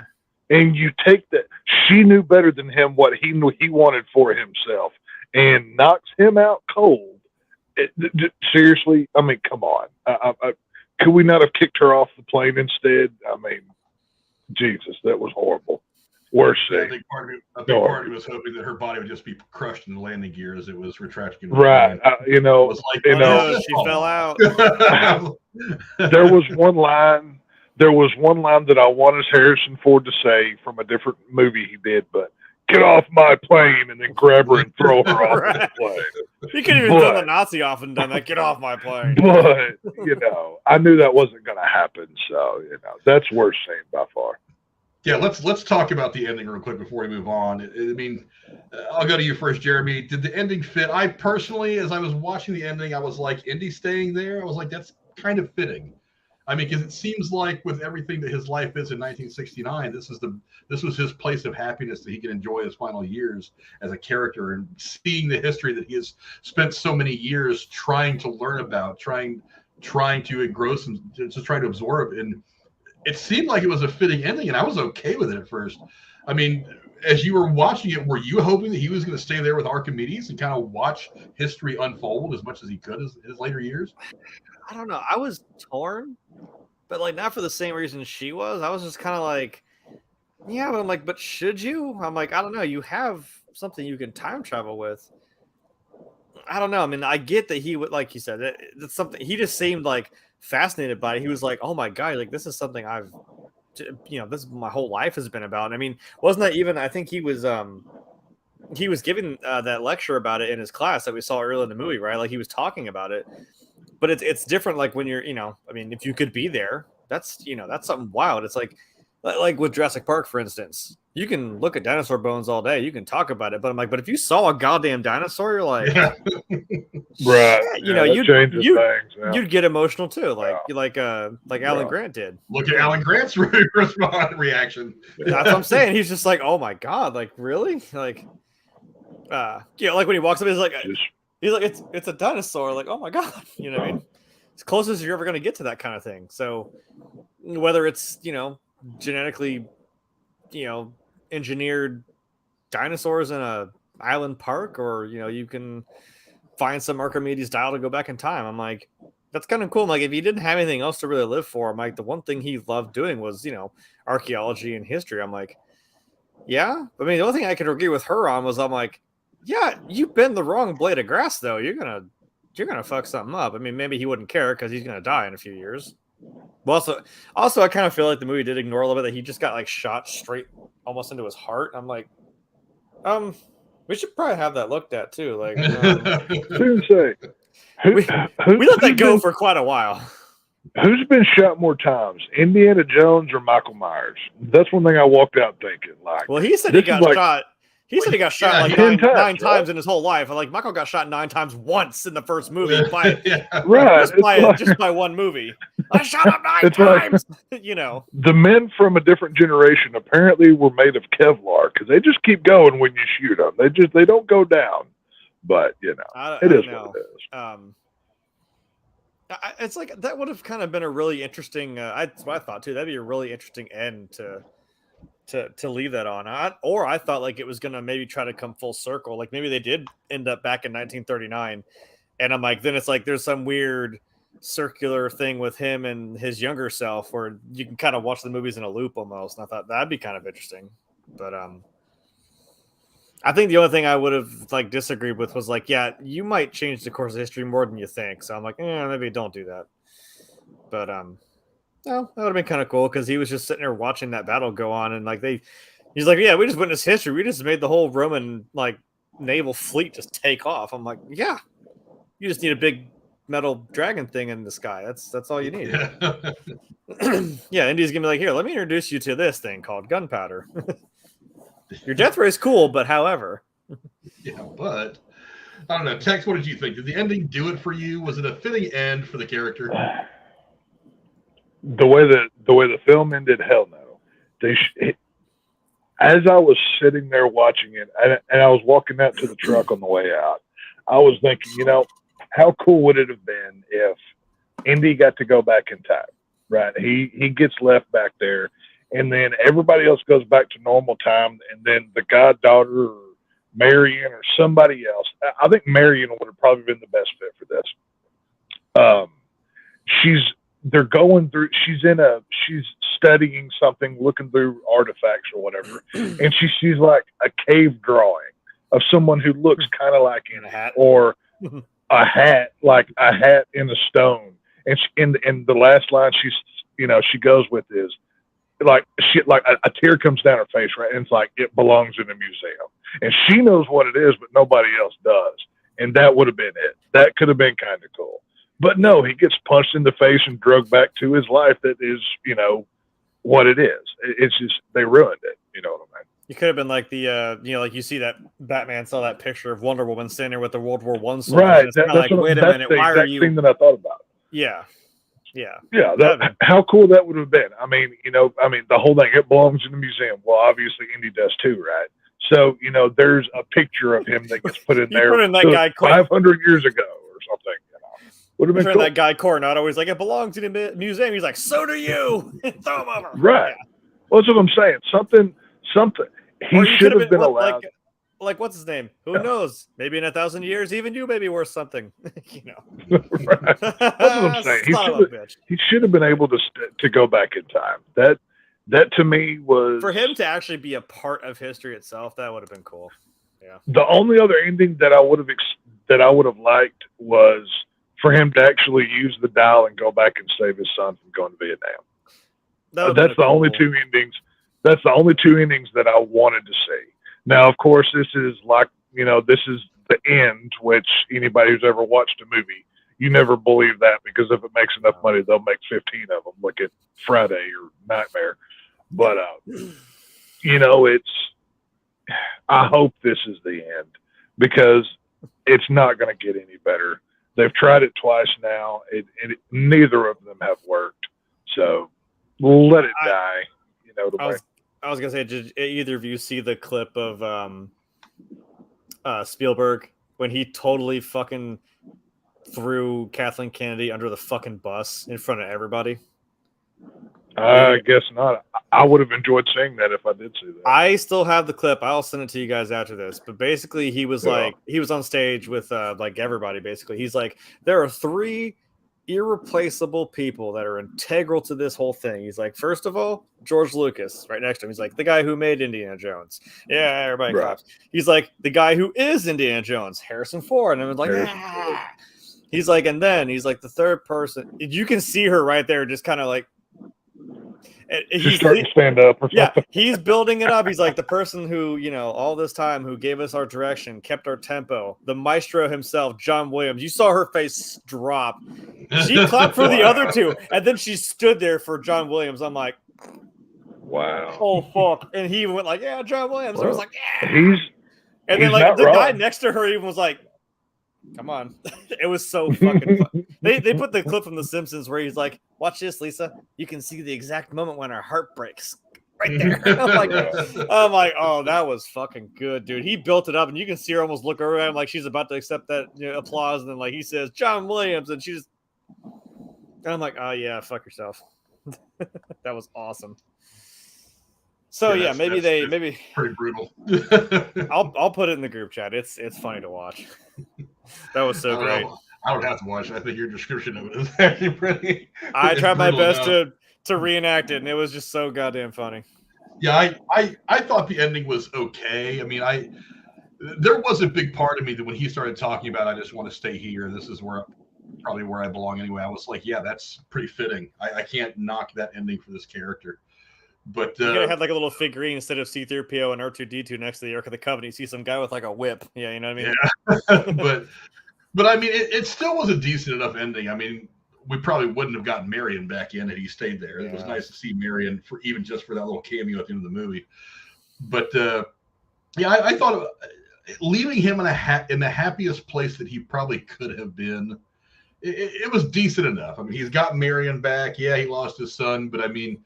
Salah's still around. Marion's there. Salah's there. I don't know where Jim Broadbent is in this movie. I was actually kind of bummed that Broadbent wasn't around. They don't explain where he is, but I thought maybe like his retirement party, he could have been the one to like give him the retirement gift. And I'm like, damn it, where are you, man? The hell? Yeah. Or I guess no. In Crystal Skull, did he say like, oh no, I resigned or something? Or he said like I'm resigning or something? Oh, I don't know. I tried to block that movie out. I know. I've watched that movie twice. I was like, I think he said something about like, oh no, I'm retiring. I'm like, oh, damn. But yeah, I'm okay with where it ended. It was a decent enough ending for the character, a decent enough ending for Harrison Ford as the character. Again, while the movie missed a lot of beats, in my opinion, it's a much better ending than I think we would have gotten if we just ended with Crystal Skull.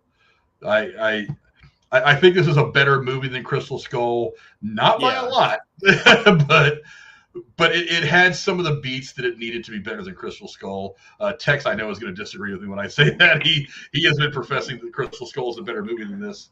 I don't know. I'll give you a minute to refute that, Tex.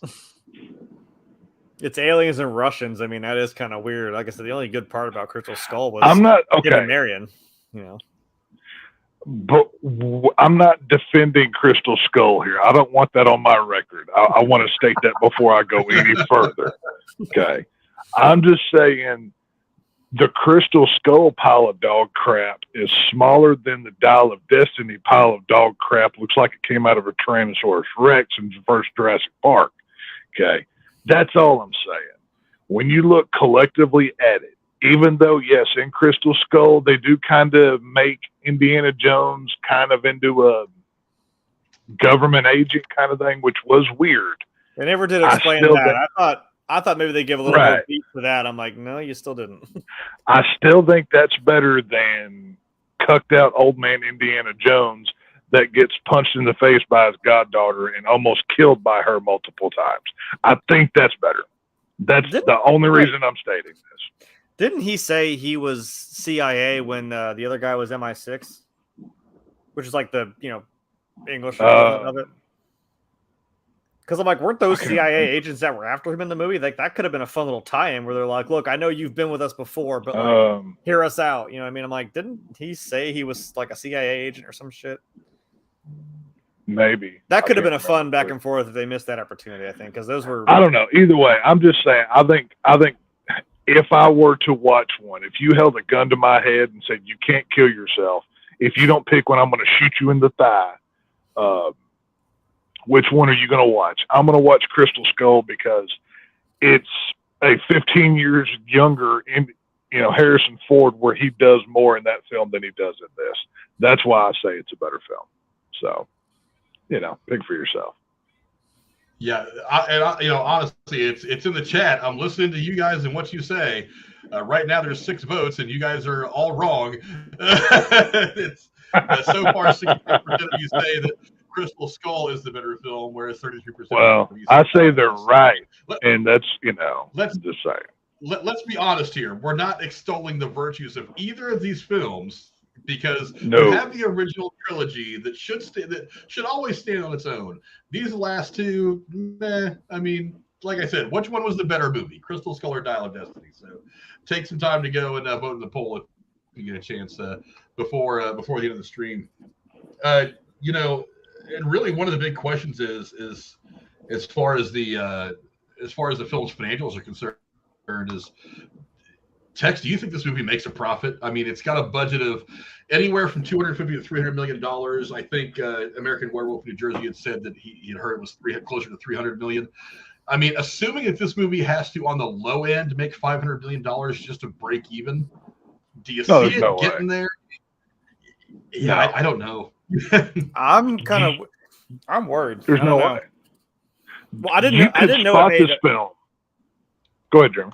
Well, I didn't know it had gone up since the last thing I saw was that its opening weekend it did like 60 million. I didn't know it's up to like, what'd you say, 100 something now? Worldwide, according to Box Office Mojo, it's at 154 million. Okay, so that's up from when like I saw it. Then I'm like, yeah, there's no way.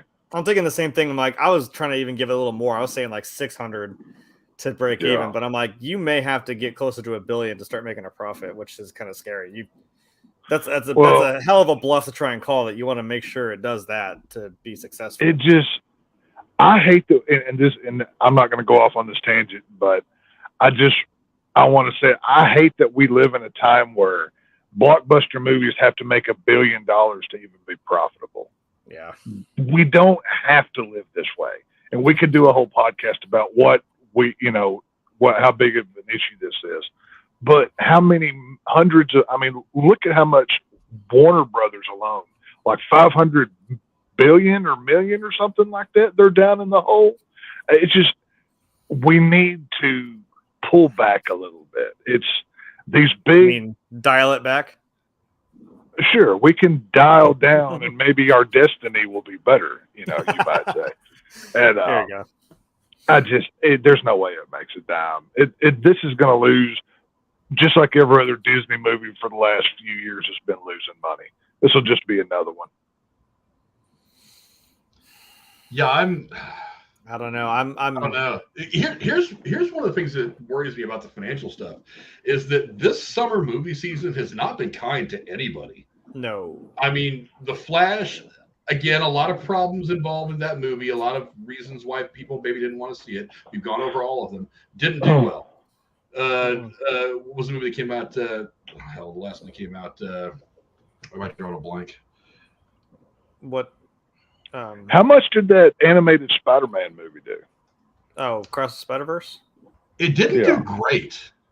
I'm trying to. I heard it was good, but I didn't look at the numbers on that actually. I think that's probably the best movie this summer so far.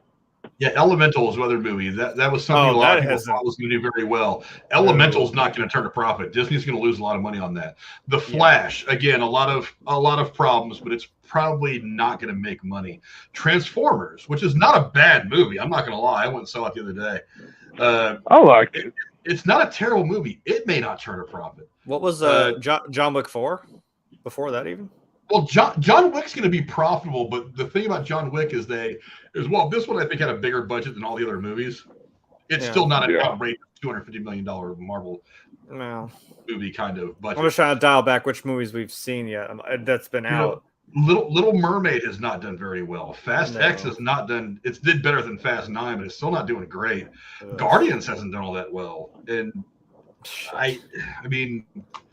Guardians, you figure Guardians only has 838 million. You would that's not terrible, but I have a theory about why these. Well, there's only so much money that Disney can lose, and I know they're a big company. You can have a couple losses and be like, But I'm like, but this is just boom, boom, boom, boom, one after another. It's like you guys are gonna have to do something miraculous here in a second. Yeah, well, think about it this way. Is probably close to being profitable. I think they've got about 700 million worldwide. So Fast X might be on the profitability, but that's going to be awfully close. What kind of price would you put on Mermaid, family? another one Little Mermaid is just 527 million. I don't know what its exact budget is, but they're talking that movie may not end up may come close to breaking even, but we'll probably end up losing some money. Let's see. There's a little. Well, think about it this way, though. How much does it cost? How much does it cost to even go to the movies these days? Well, let's say you're taking a family of 4. You're spending a butt ton of money on tickets. The food is outrageous these days, and people know that. If a movie doesn't do well, it's going to rush to a streaming service that I've already paid for, so we can just wait 30 to 40 days to see a film, and we get it for free. I can buy my own. So why am I? Right, I can buy my own snacks. So these streaming services are killing the box office just like they did Blockbuster and everything else, because people say, if that new Disney movie doesn't do well, it'll be on Disney Plus within 45 days. So I can wait. I can hang out. I think the first time I did that, the first time I realized something like that was when they did that live action remake of Mulan. I was like, I don't know if I want to see that, spend money to go see it. And then I found out this might have been around the time I started getting more and more of these streaming services. And then I saw it on there and I was like, all right, I think initially I saw it on there. It was like, oh, you already paid for the service, but you got to pay this much more to now watch it. I was like, screw you. No. And then eventually it was like, wah, wah. They did the same thing. What was that Marvel movie? On there for free. Black Widow, they did that with at the same time too. Yeah. Yeah, I was starting to realize, I'm like, well, if you just wait, I mean, honestly, you could even say the same thing about video games. If I don't want to play a game I don't want to spend $70 on a game that I'm not sure if I'm going to like or not. I mean, you could spend $5, and I think there's a thing now where you can kind of you can try it out for maybe $5 or something. If you don't like it, you can just, you didn't really lose out. But I'm like, I could just wait for a year or 2, and I can get the game for a lot cheaper and not have to waste my money on it. It's kind of the same thing. Right. You know what? Well, that's what something that blows my mind. What's that? There's something that blows my mind. If you think about it, shut up, Siri. I'm not talking to you. If you think about it, you've got an Indiana Jones movie in its first week of release on July 4th. What is more American than going to watch this? Yeah, than going to watch this character on July 4th. There's nothing more American than watching this movie. It got beat on July 4th by this movie, The Sound of Freedom, this new Jim Caviezel movie that came out, which is really low budget.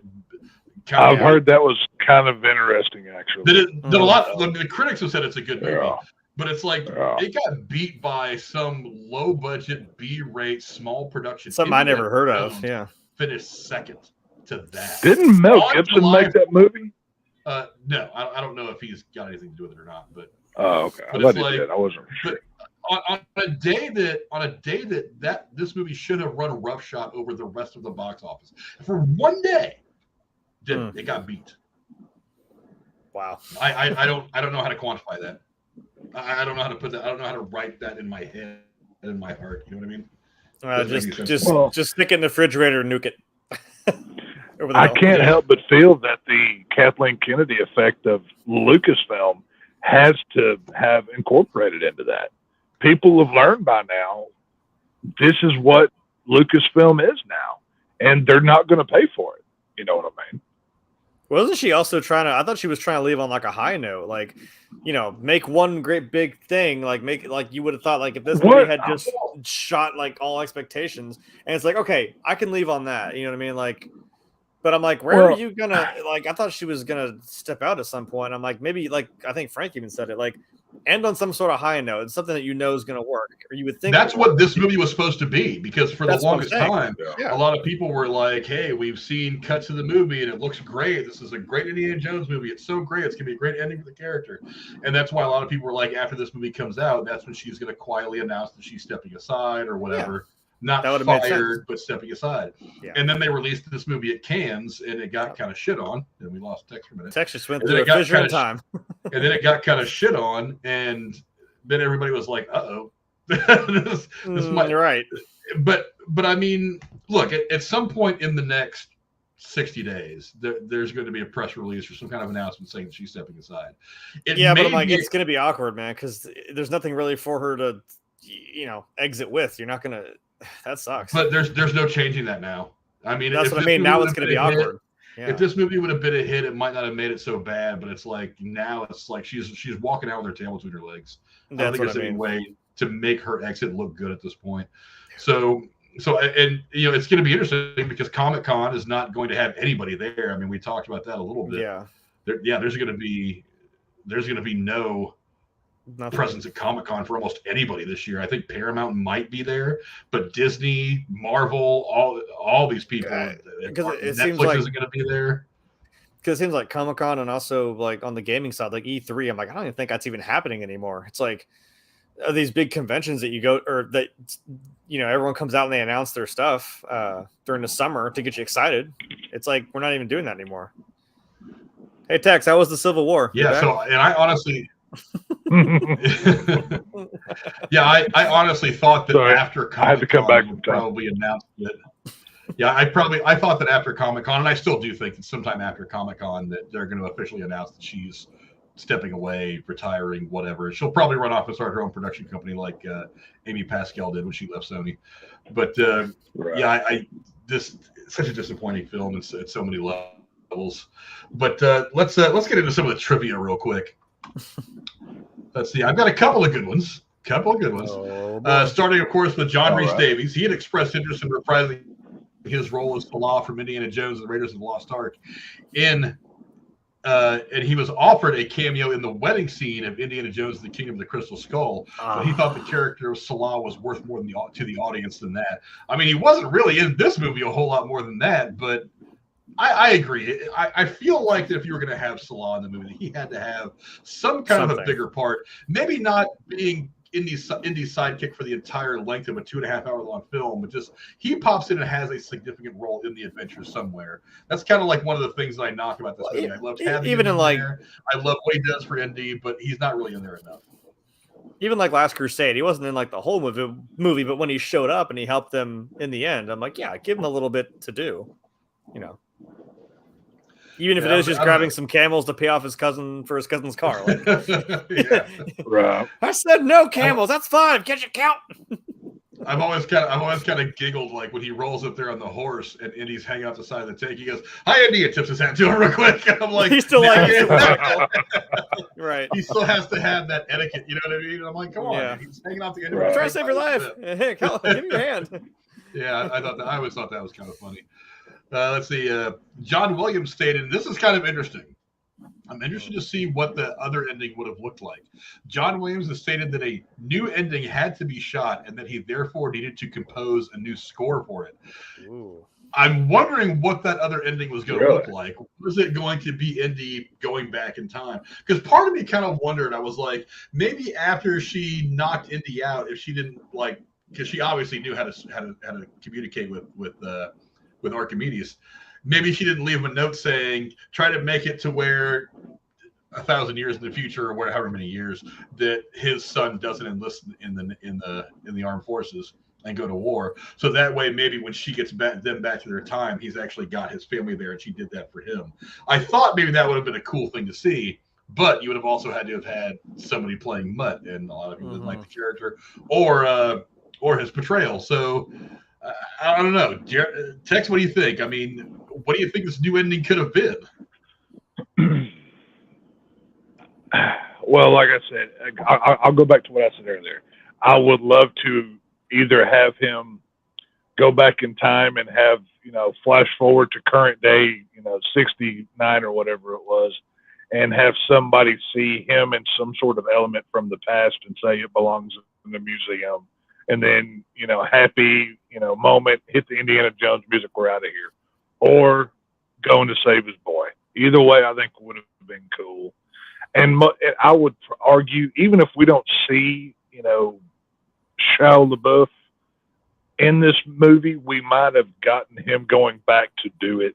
And it was kind of implied or something. But it would have been better than what we got. I'll say that much, because I don't like the way this one ends. Yeah, I'm interested to see when the home media stuff comes out, if that ending is included, or maybe there's some kind of a director's cut somewhere. I don't know. Hopefully it was shot. I mean, I'm hoping they didn't just scrap it. Hopefully we get it on Blu-ray or something. You know what I mean? Well, the way this is stated is that John Williams actually scored the old ending, so the old ending was probably shot.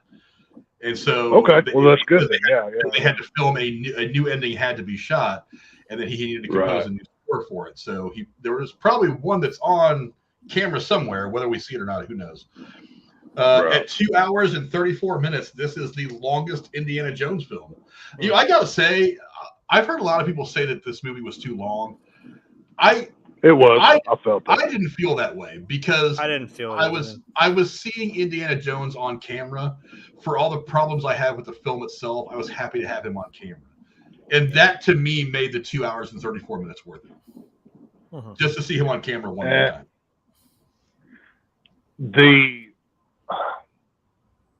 Even like the scenes where he's in New York riding the horse down the street, and that horrible, I don't want to say horrible, that's not fair, but that kind of spotty looking CGI, that whole scene, that felt about a good bit too long for me. There were a couple key moments where things were happening where I felt it was drug out too long.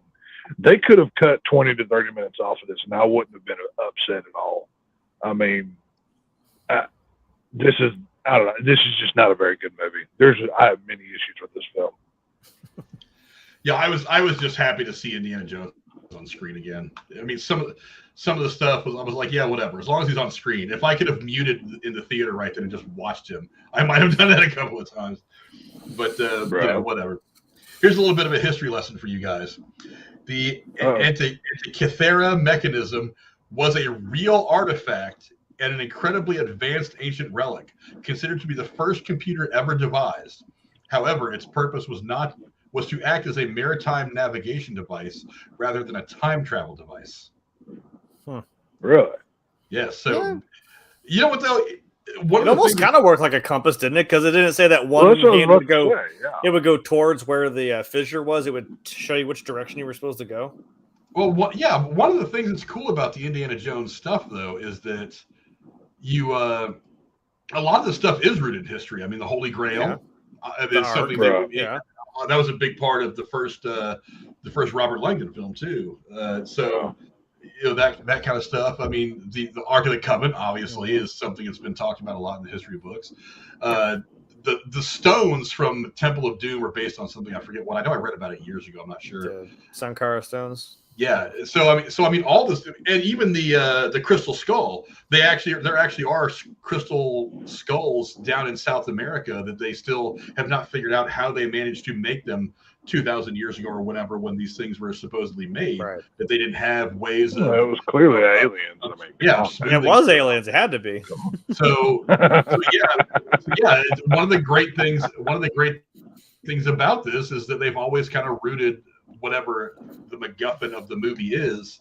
They've always managed to root it in real life history, which is pretty cool. And I'm looking at it now, and it definitely looks like a dial of something. It's it does look like a compass. I mean, I can see where Jeremy's getting at that, and I kind of thought the same thing too when you brought that up. But I mean, hey, if it can send you back to a certain point, hey, who knows what the hell? It was just kind of fun that they still couldn't even really control it, even when it, worked. So I'm like, oh shit, they really were like a ship lost at sea, and they're like, oh, we're going. It kind of reminded me of the compass that Jack Sparrow has. Like it was very similar. Like it was kind of janky. It may or may not be working. It points to where you want to go. We're gonna go, like that way, right? Like or general that way direction. Like, it was very similar in execution, I guess you could say, for me. But yeah, very similar. Yeah, I'm reading a little bit about it, and let's see. It was retrieved from the shipwreck off the coast of the Greek island of Antikythera in 1901. It was identified in 1902 as containing a gear. The device housed in the remains of a wooden frame case of uncertain overall size. Was found as one lump, later separated into three main fragments, which are now divided into 82 separate fragments after conservation efforts. 4 of these fragments contain gears, while inscriptions are found on many others. The largest gear is 13 centimeters or 5.1 inches in diameter, and originally had 222 teeth. Wow. It is believed to have been designed and constructed by Greek scientists and has been dated to about 87 BC, between 150 and 100 BC or 205 BC. Let's see. Blah blah blah. Just a little bit of quick reading. Yeah, it's based on a real life thing that actually existed, which I find kind of cool. But let's see. Go back to the trivia here. This is the first and the only film of the series that does not begin with the Paramount logo dissolving into an object with a similar shape. I was looking for that. The film begins with the anniversary version of the Disney Castle logo, followed by the modern Paramount logo, and then the Lucasfilm logo. That logo dissolves into the lock on the case. Yeah. I don't know. You should have went ahead and done with the Paramount logo. I mean, it's kind of all the same, but I mean, for nostalgia's sake, just to kind of keep things where they belong, it should have just been the Paramount logo. At least they kept the same font. I was kind of like, okay, you kept the font. That's cool. But I was like, the Lucasfilm logo? Okay. Weird choice. Well, it's not like there weren't mountains around where they were at. So, I mean, you could have, I don't know. Yeah, it's the purist in me. I mean, ultimately, it doesn't make a lot of difference. The opening, that scene was similar. The logo dissolving into something that we're looking at on camera, so that's fine. But I mean, the purist in me thinks you should have stuck with the Paramount logo. But I guess to be fair, they did that in Solo as well. They didn't start off with the same a long time ago in a galaxy far, far away. They just opened up with people were at war. This is whatever. And, I'm like, oh, that's weird. I've even criticized some of the Star Wars stuff for Rogue One. I was like, how did Rogue One not start with a crawl? I mean, it doesn't have to say, you don't have to have Luke, Leia, or Han in the movie to have a crawl. I mean, I think that's something that is synonymous with the Star Wars franchise. But it should always be there if you're going to do Star Wars. It should always be there. Like I said, it may just be the purist in me, but I feel like that would be a way to go. But that's just me. Yeah, I was hoping right when it opened up, I'm like, come on, what's the Paramount logo? Okay. Sure. Let's see. One more. Mads Mikkelsen is the second actor to play both a James Bond and Indiana Jones villain. having played Le Sheriff in Casino Royale in 2006. The first was Julian Glover, who played Aristotle Christakis in For Your Eyes Only in 1981, and played Walter Donovan in Indiana Jones and the Last Crusade in 1989. And he was also one of the Imperials in Empire Strikes Back on the Walker. Yes. Yeah. And he was also in Star Wars. Right. So Talk about a resume. You got Star Wars. Wow. Star Wars, Indy, and Bond. Yeah, man. James Bond and Indiana Jones.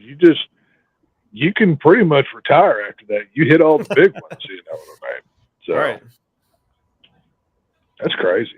My computer was kind of slow. I wanted to go look up Julian Glover's career real quick. Julian Glover, English actor. He's still alive. That's nice. Wow. He is 88 years old. I was gonna say, yeah. Wow. Let me look at his. I'm just going to go to his filmography real quick. Let's see. The first thing I can remember. He goes all the way back. 1963 was his first film credit. Wow. He was in Gulliver's Travel, with Empire Strikes Back. He was General Maximilian Veers. The next year, he was in For Your Eyes Only. Let's see. What else was he in? Cry Freedom, Indiana Jones and the Last Crusade. Jones was 89, yeah. He was King Gustav and King Ralph, which I still think is a really funny movie. I know a lot of other people think it's shit, but I think it's a really funny movie. Let's see. He was in Harry Potter and the Chamber of Secrets. He was the voice of Aragog. Oh, I didn't know. Shit. Wow. Okay. He was also in Troy. Okay. Damn, son. Yeah, that guy's been around. Yeah. The turbo Very off, accomplished Dr. Jones. Yeah. God damn. And he's still going. He's got a couple of things in pre-production. So, All right. and in television, what was he in? His first television credit was in 1963. He played Richard the Lionheart in the 1965 episode of Doctor Who. Oh shit! I've never watched Doctor Who. That's not for me. Oh come on! He was also in a 1979 episode of Doctor Who. What's funny because freaking what's his name? God, what's the Scottish guy who played the 12th Doctor? What? I know who you're talking about. Yeah, it's funny because Eggleston. No. After him, after Matt Smith. I don't remember. God damn it! With the curly hair and the white. What else was this guy in? Fuck, but he was also in an older episode of Doctor Who as not Julius Caesar, but it was something. I'm like, it's funny. You were in an old episode of Doctor Who, and then you became the Doctor later in life. That's kind of funny. He was also in Remington Steele, Magnum PI. He was in. Wow. He had a reoccurring role in Game of Thrones. He was in 31 episodes of that show. Peter Capaldi. Sorry, I couldn't. Yeah, it's gonna bug me. Capaldi. Gotcha. Wasn't Cary Elwes a doctor at one point? Mm-mm. I don't think so. No. I thought he was. Okay, never mind. He would make a good doctor. I'm not gonna lie. I thought he was. He was in an episode of The Crown. He was also in Willow, but I mean. Well, then that line, bitch. Sorry, no. I have very little knowledge of Doctor Who, but an ex-girlfriend tried to talk me into watching that, and she tried to talk me into it by telling me that Cary Elwes from Saul was one of the doctors. I was like, okay, well, if he's in it, then I'll watch. But I never actually. I don't even remember actually seeing it. So that's why I just assumed. Oh, okay. No, he wasn't. Well, then either she lied or didn't. Yeah, I think I did. Well, she lied about many other things too, so I wouldn't. Well, be surprised, that's okay. It is what it is. So. That's fair. In a 2002 article published in Vanity Fair titled "The Rebellion Will Be Televised," revealed that James Mangold was originally scheduled to direct a standalone movie about Boba Fett for Lucasfilm. When the third Star Wars story motion picture was put on hold, Mangold moved on to Lucasfilm's other most famous property, Indiana Jones. Probably could have been better than Book of Boba Fett. I don't know. Probably. One of the Book of Boba Fett was garbage. Yeah, I mentioned this on Werewolf Stream the other day. When I heard that Mangold was doing this movie, I was actually kind of happy because, Jeremy, you and I have talked about this a lot. Logan is a fantastic movie. It was a great ending to that character. I mean, so even though we're going to be getting Logan again in Deadpool 3 at some point, I mean, Right. I can see that as the ending of that character. That's how I view it. Well, because it's supposed to be an alternate timeline of it, so it doesn't really count. And I loved how he respected the character, the world, how he brought that character to a finish. And so when I heard he had gotten the job of directing this when Spielberg stepped away, I was like, you know what, that's good, because I want the same thing out of that. I want him to pay that kind of detail to the ending of this character. Didn't work out the way I wanted, but I mean, whatever. I mean, I was really excited that Mangold was on this, but whatever. I didn't quite hit the notes that I wanted to hit, but we'll always have Logan. We'll always have Logan. Let's see. This is true.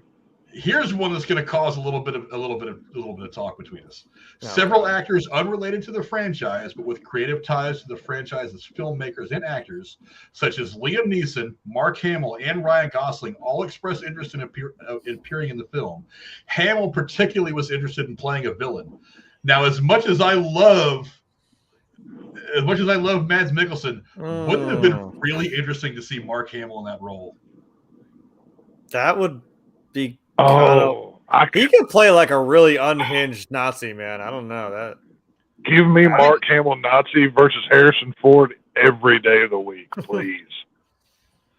As much as I like Toby Jones and I like him in the movie, I think it would have been a lot funner to see Mark Hamill play that character instead of seeing Toby Jones play it. Because he's not a huge role in the movie, but he's huge to Indy. His presence is kind of over things. So to have him playing Helena's father and to have some flashbacks to him and have him be a part of that opening scene, I think that would have been a lot of fun.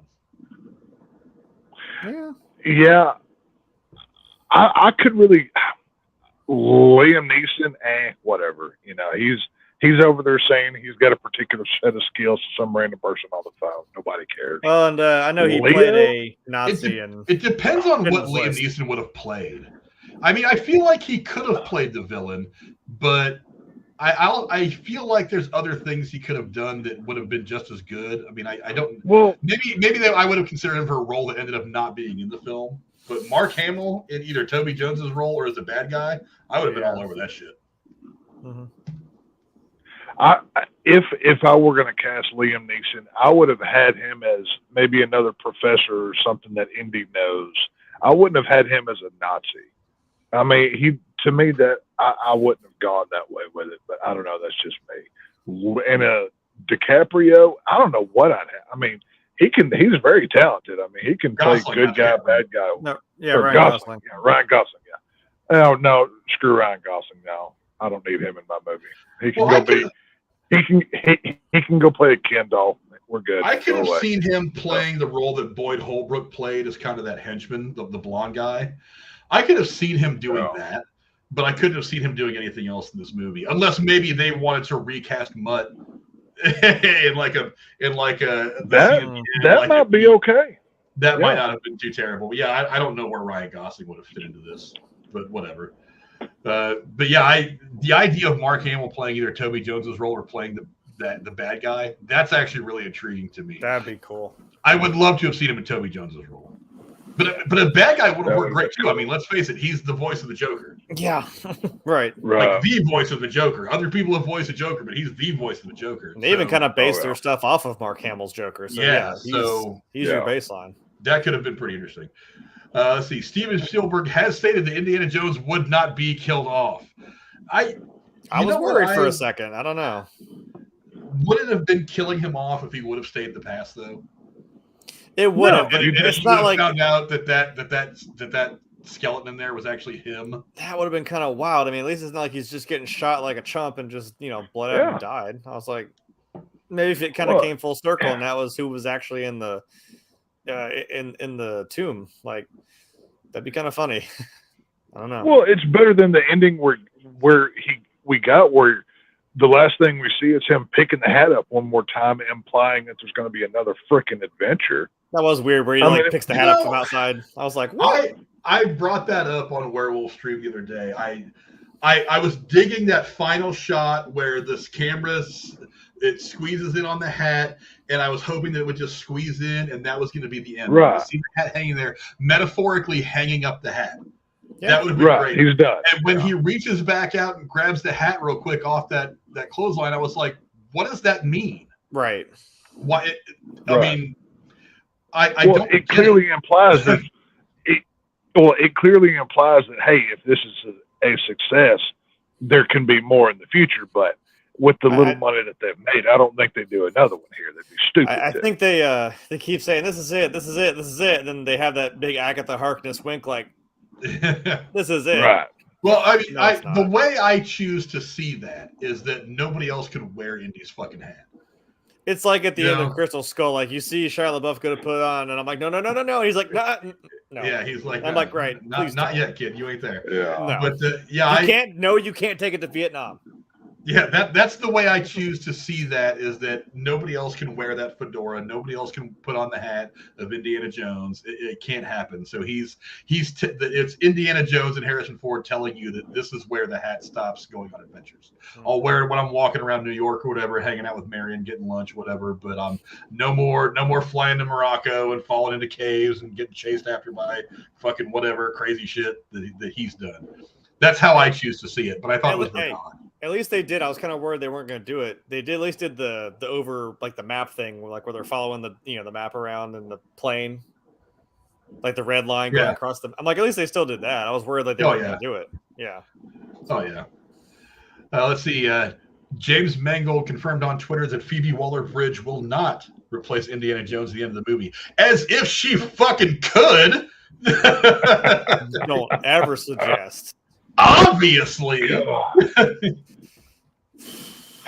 Worst character. She doesn't have good enough judgment, as we saw in this fucking movie, to be making any decisions of that caliber. No. Yeah, obviously. You're the Mutt Williams. I'm like, no, don't you goddamn dare suggest that you're gonna step in those shoes. I like Ray Skywalker more than I do her, and I can't stand Ray Skywalker.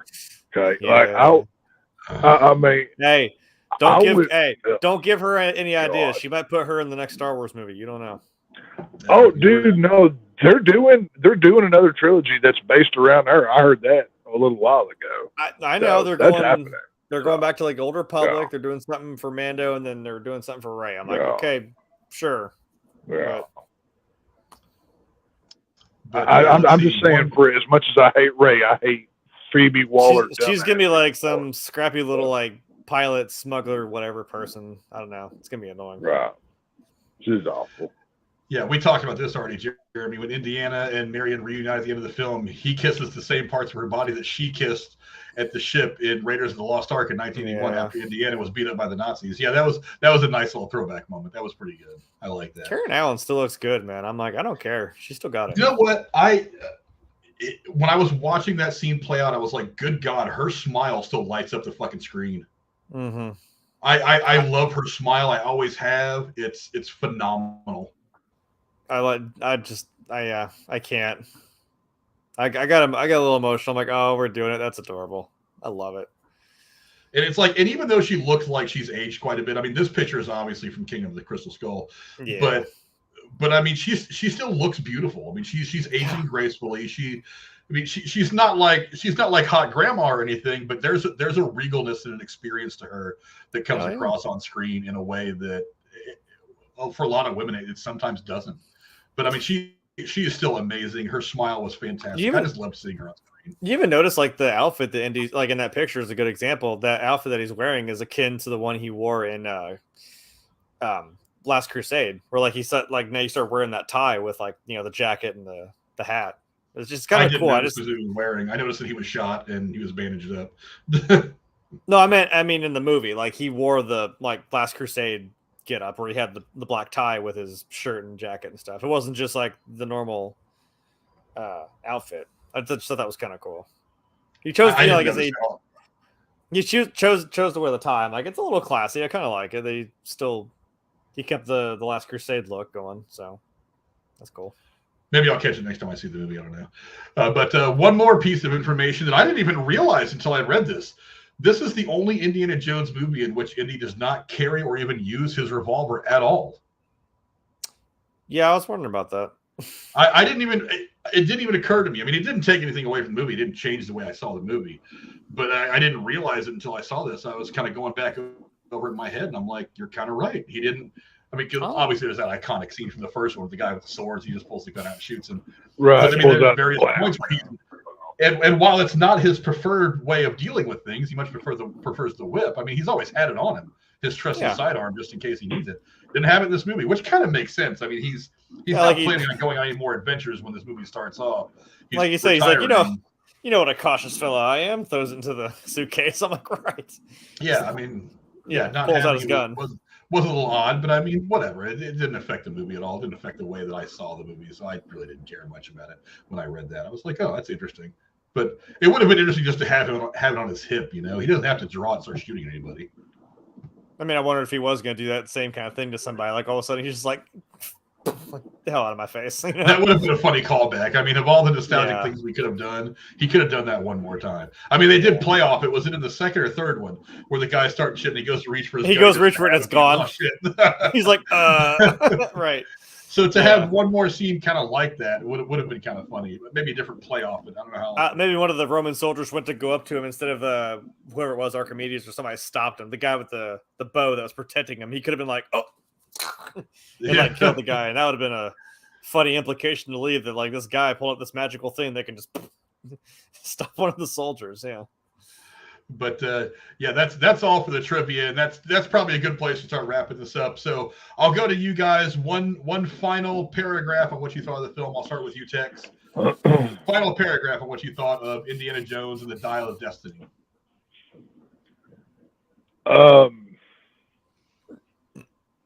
This was a film I did not enjoy. I had to work my way through it. It was good but bad to see Indy one more time because I hated to see him in the way that we did. This is not the ending that I would have went with, but you know, as with all things Lucasfilm, they have to suck these days. So I guess for closing lines, it belongs in the museum. Kill it. Please, Disney, don't do this again. So yeah. Tex making it pretty succinct what he thinks of this film. I'll go to you next, Jeremy. I don't know, quick closing paragraph, overall thoughts on the film. Honestly, I didn't hate it. There were some things that annoyed me. Like I said, most of it was probably just Phoebe Waller-Bridge. But I mean, a lot of it, maybe it came down to I was maybe trying to keep my expectations really low. But I don't know. I don't really feel like there was much that I was like, okay, that hangs on me too much. Honestly, I enjoyed the ride of it. Like I said, I kind of liked the time travel aspect. I liked how it kind of still, you know, that's why you always have a plan B because maybe a plan C because plan A is never going to work, you know, or as Indy would say, I'm just making it up as I go. So I don't know. I kind of enjoyed it. I liked it. It was fun. I just didn't like the back and forth with like, yeah, the only thing good about Crystal Skull is we ended with Marion and Indy getting married. It's like, cool. I can leave it there. Fine, whatever. But then you come back and then sweep the rug out from under me again. I'm like, okay. But I guess in the end you brought it back. I'm like, okay, please stop. If this is it, I can be cool with it. I like I said, I enjoyed the main plot with, you know, the Nazis and the time travel, but I would still see it again. It was still a fun ride, I thought. Yeah, as for me, you know, with so many movies, great concepts and poor execution. Harrison Ford is Indiana Jones. All I need to see is him in the fedora with the whip, and I'm going to enjoy the visual. You know, like I said, Indiana Jones and Han Solo, these are the two characters that will forever, for centuries on end, be endowed to this individual actor, this individual man. The plot was decent enough. Indiana going up against the Nazis for something. Never gone wrong in the past. There were some good beats in this movie that were kind of ruined by the bad beats. The overall execution was not what I wanted. It was great to see Indiana Jones on screen once again doing Indiana Jones things. I'm just going to always look at this movie as that. You know, him, you know, going through caves and doing what Indiana Jones does. That's the visual. That's what I wanted to see, and I got that for the most part. Phoebe Waller-Bridge brings the movie down. Well, her character does, not necessarily the performance, but the character. The character was just bad. I mean, there were so many good things. Mads Mikkelsen's performance, fantastic. Harrison Ford's performance as Indiana Jones is exactly what Antonio Banderas. Antonio Banderas was pretty cool in it as well, just for kind of a glorified cameo. I could tell that he was enjoying himself on screen too, because there's been times where he was having fun. There's been times where I've seen Antonio Banderas in movies, and I'm like, I can see on his face that he's getting into this shit, and I could tell that he was really into just being a part of this franchise, even just for 3 or 4 minutes of screen time. Yeah. But that character that Phoebe Waller-Bridge plays was just awful. It was just bad, and it was in part just bad execution and character design on the part of the writers and the director. In part, this weird thing that Lucasfilm wants to do to try to show every female character as a strong female character. Sorry, you missed on this one. I was okay with her being a strong female character, but her character was just bad. It sucked. Yeah. And it really brought the movie down from what it could have been. Just because, and I won't go long on this, but I'm okay with strong female characters. Ripley is one of my favorite characters in all of horror, and guess what? She doesn't have to tell you how strong or independent or smart she is. She shows you in her action. I was going to say, don't crazy, tell me. Right? But don't almost look at the camera and have to keep telling me. Like, well, and on top of that, it's like her character sucked, and all of her dialogue was basically one-liners. Yeah. Right. They were really just like awkward one-liners. It's like the whole time when she's trying to sell the dial to whoever, I'm like, you're not quippy. I'm like, she's like, I stole it. It's capitalism. I'm like, I don't you talking about? I don't like you enough to enjoy your quick little jabs. I can't stay. I don't want you to talk at all. I don't care if you say something funny. I'm not going to laugh at it because I don't want you to talk at all. I was trying to turn my brain off. The only thing that seemed like she was kind of capable was like when she jumped on that motorcycle and took off to that plane. I was like, oh shit, okay, here we go. This is going to get fun. I'm like, I'm like, whatever. This is some Tom Cruise type shit, but I'm like, whatever. I don't care. If she makes it on the plane, cool. But I'm like, I'm like, do that. That's showing me that like, oh, you're not afraid to just full throttle this bike through the rain to go get on this plane to essentially you don't know what time or place. I'm like, now see, that's cool. If you did more of that instead of telling me like, how'd you do this? Because I'm strong. Okay. Yeah. Shut up. Because girl power, that's why. Great, but show me. Don't tell me. Jesus Christ. You're almost fourth wall breaking. Don't do that. Sarah Connor didn't have to tell us how good she was. She just went after the Terminator. She just went and banged it out. But so those are our thoughts. I'll go ahead and close the poll out now. 70 of you voted. Thank you very much. 57% of you are wrong in saying that Crystal Skull is a better movie. 43% of you are logical, well thought human beings said that Dial of Destiny was a better movie. Look, the bottom line is let's all just agree on the fact that the first 3 movies in this franchise are definitely the winners, and that these last 2 were kind of like whatever. We'll call them. We'll call them whatever we call them. Oh, another spotting. I saw her. Yeah, we'll call them whatever. But yeah, the first 3 movies, those are definitely the go-to for Indiana Jones. These movies, not so. There should only be 3 movies. But we'll go ahead. We don't need 5. There really is. No. You know what? Indiana Jones and his dad and Marcus and Sallah riding off in the sunset. That's where this franchise ends. Yeah. That to me was a beautiful ending for this franchise. That's where the ending will always be in my heart, seeing them right off the sunset. You know what? Maybe they could do like they did with the Ghostbusters thing. They release a treasure adventure DVD pack and they just leave out Crystal Skull and they just put these 4 movies in it. They left out the female Ghostbusters. They'll put a digital link where you can download it if you want, but we're not going to include it in the box. Disney's already planning ahead. They'll advertise it as a 5-disc set, but 2 of them are coasters for the drinks while you watch the movie. You watch the first 3, and then the other 2 discs are to put your cup on. It's fine, Or your Holy Grail, rather. Yeah. Right. You put whatever you want on, or you can give them to the dog as a chew toy. It's Indiana Jones Frisbee. There you go. Go have fun, pup. Your dog that you named Indiana, right? Yeah. Right.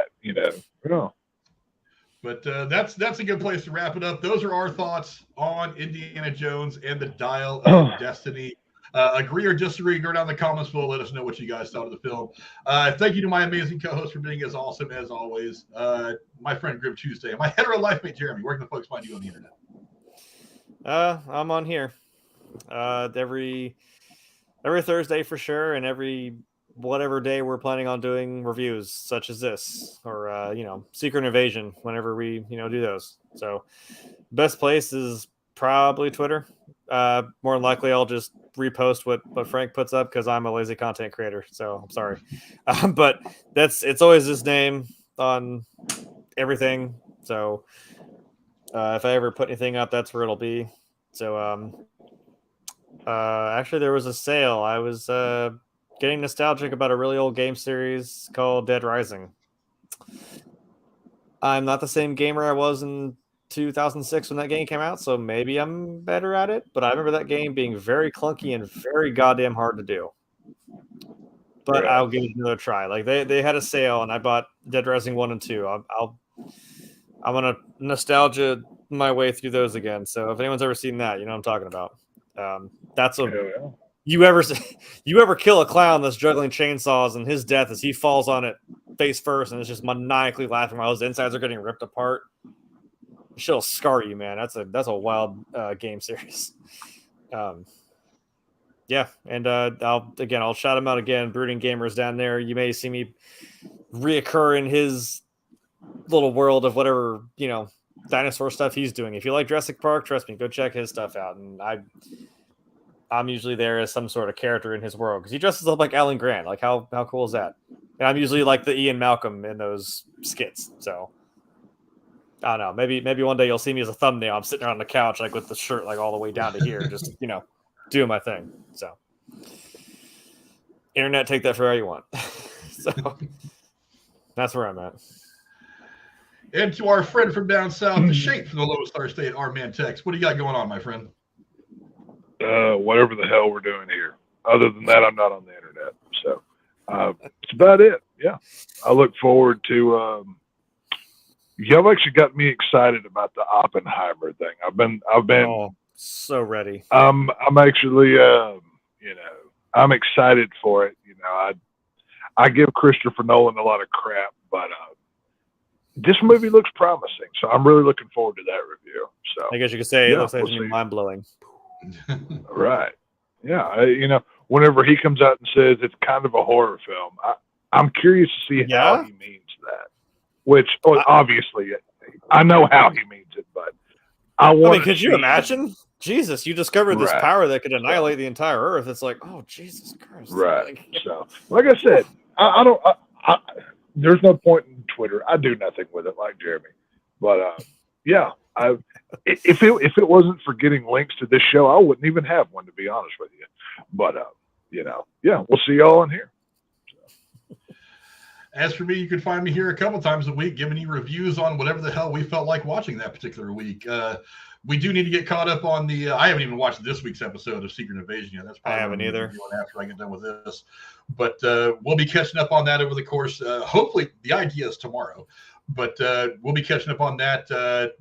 I don't know what comes out in the next week or so. We may get back to some retro movie reviews for next week.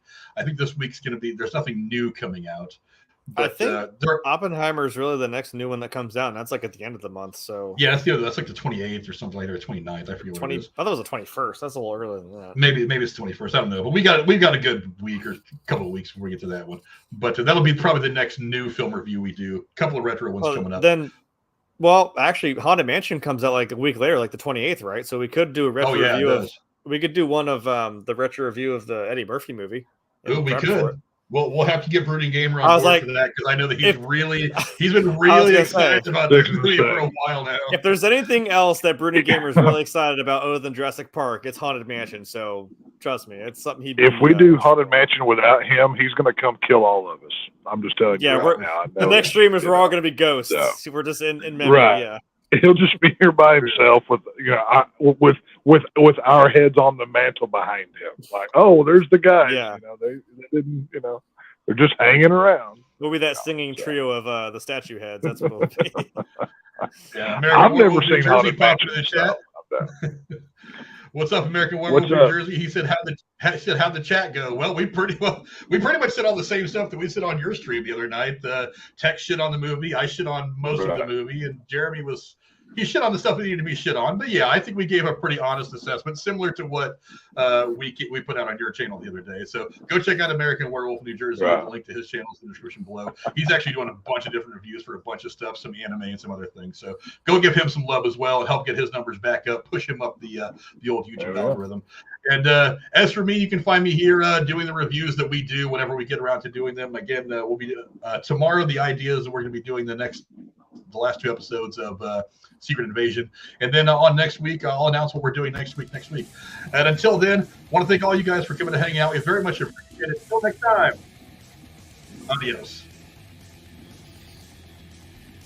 I would go. I don't want to give too many. Probably just have this movie rewritten. Maybe delay it another year. I mean, Jesus Christ, he's 112 years old. What's one more year of a delay? I'm really surprised how they CGI'd out his walker in every scene. That was very impressive how you didn't see that. How they got him swinging. Yeah, how they got him swinging from a whip when he didn't even drop the cane or the walker. That's kind of impressive.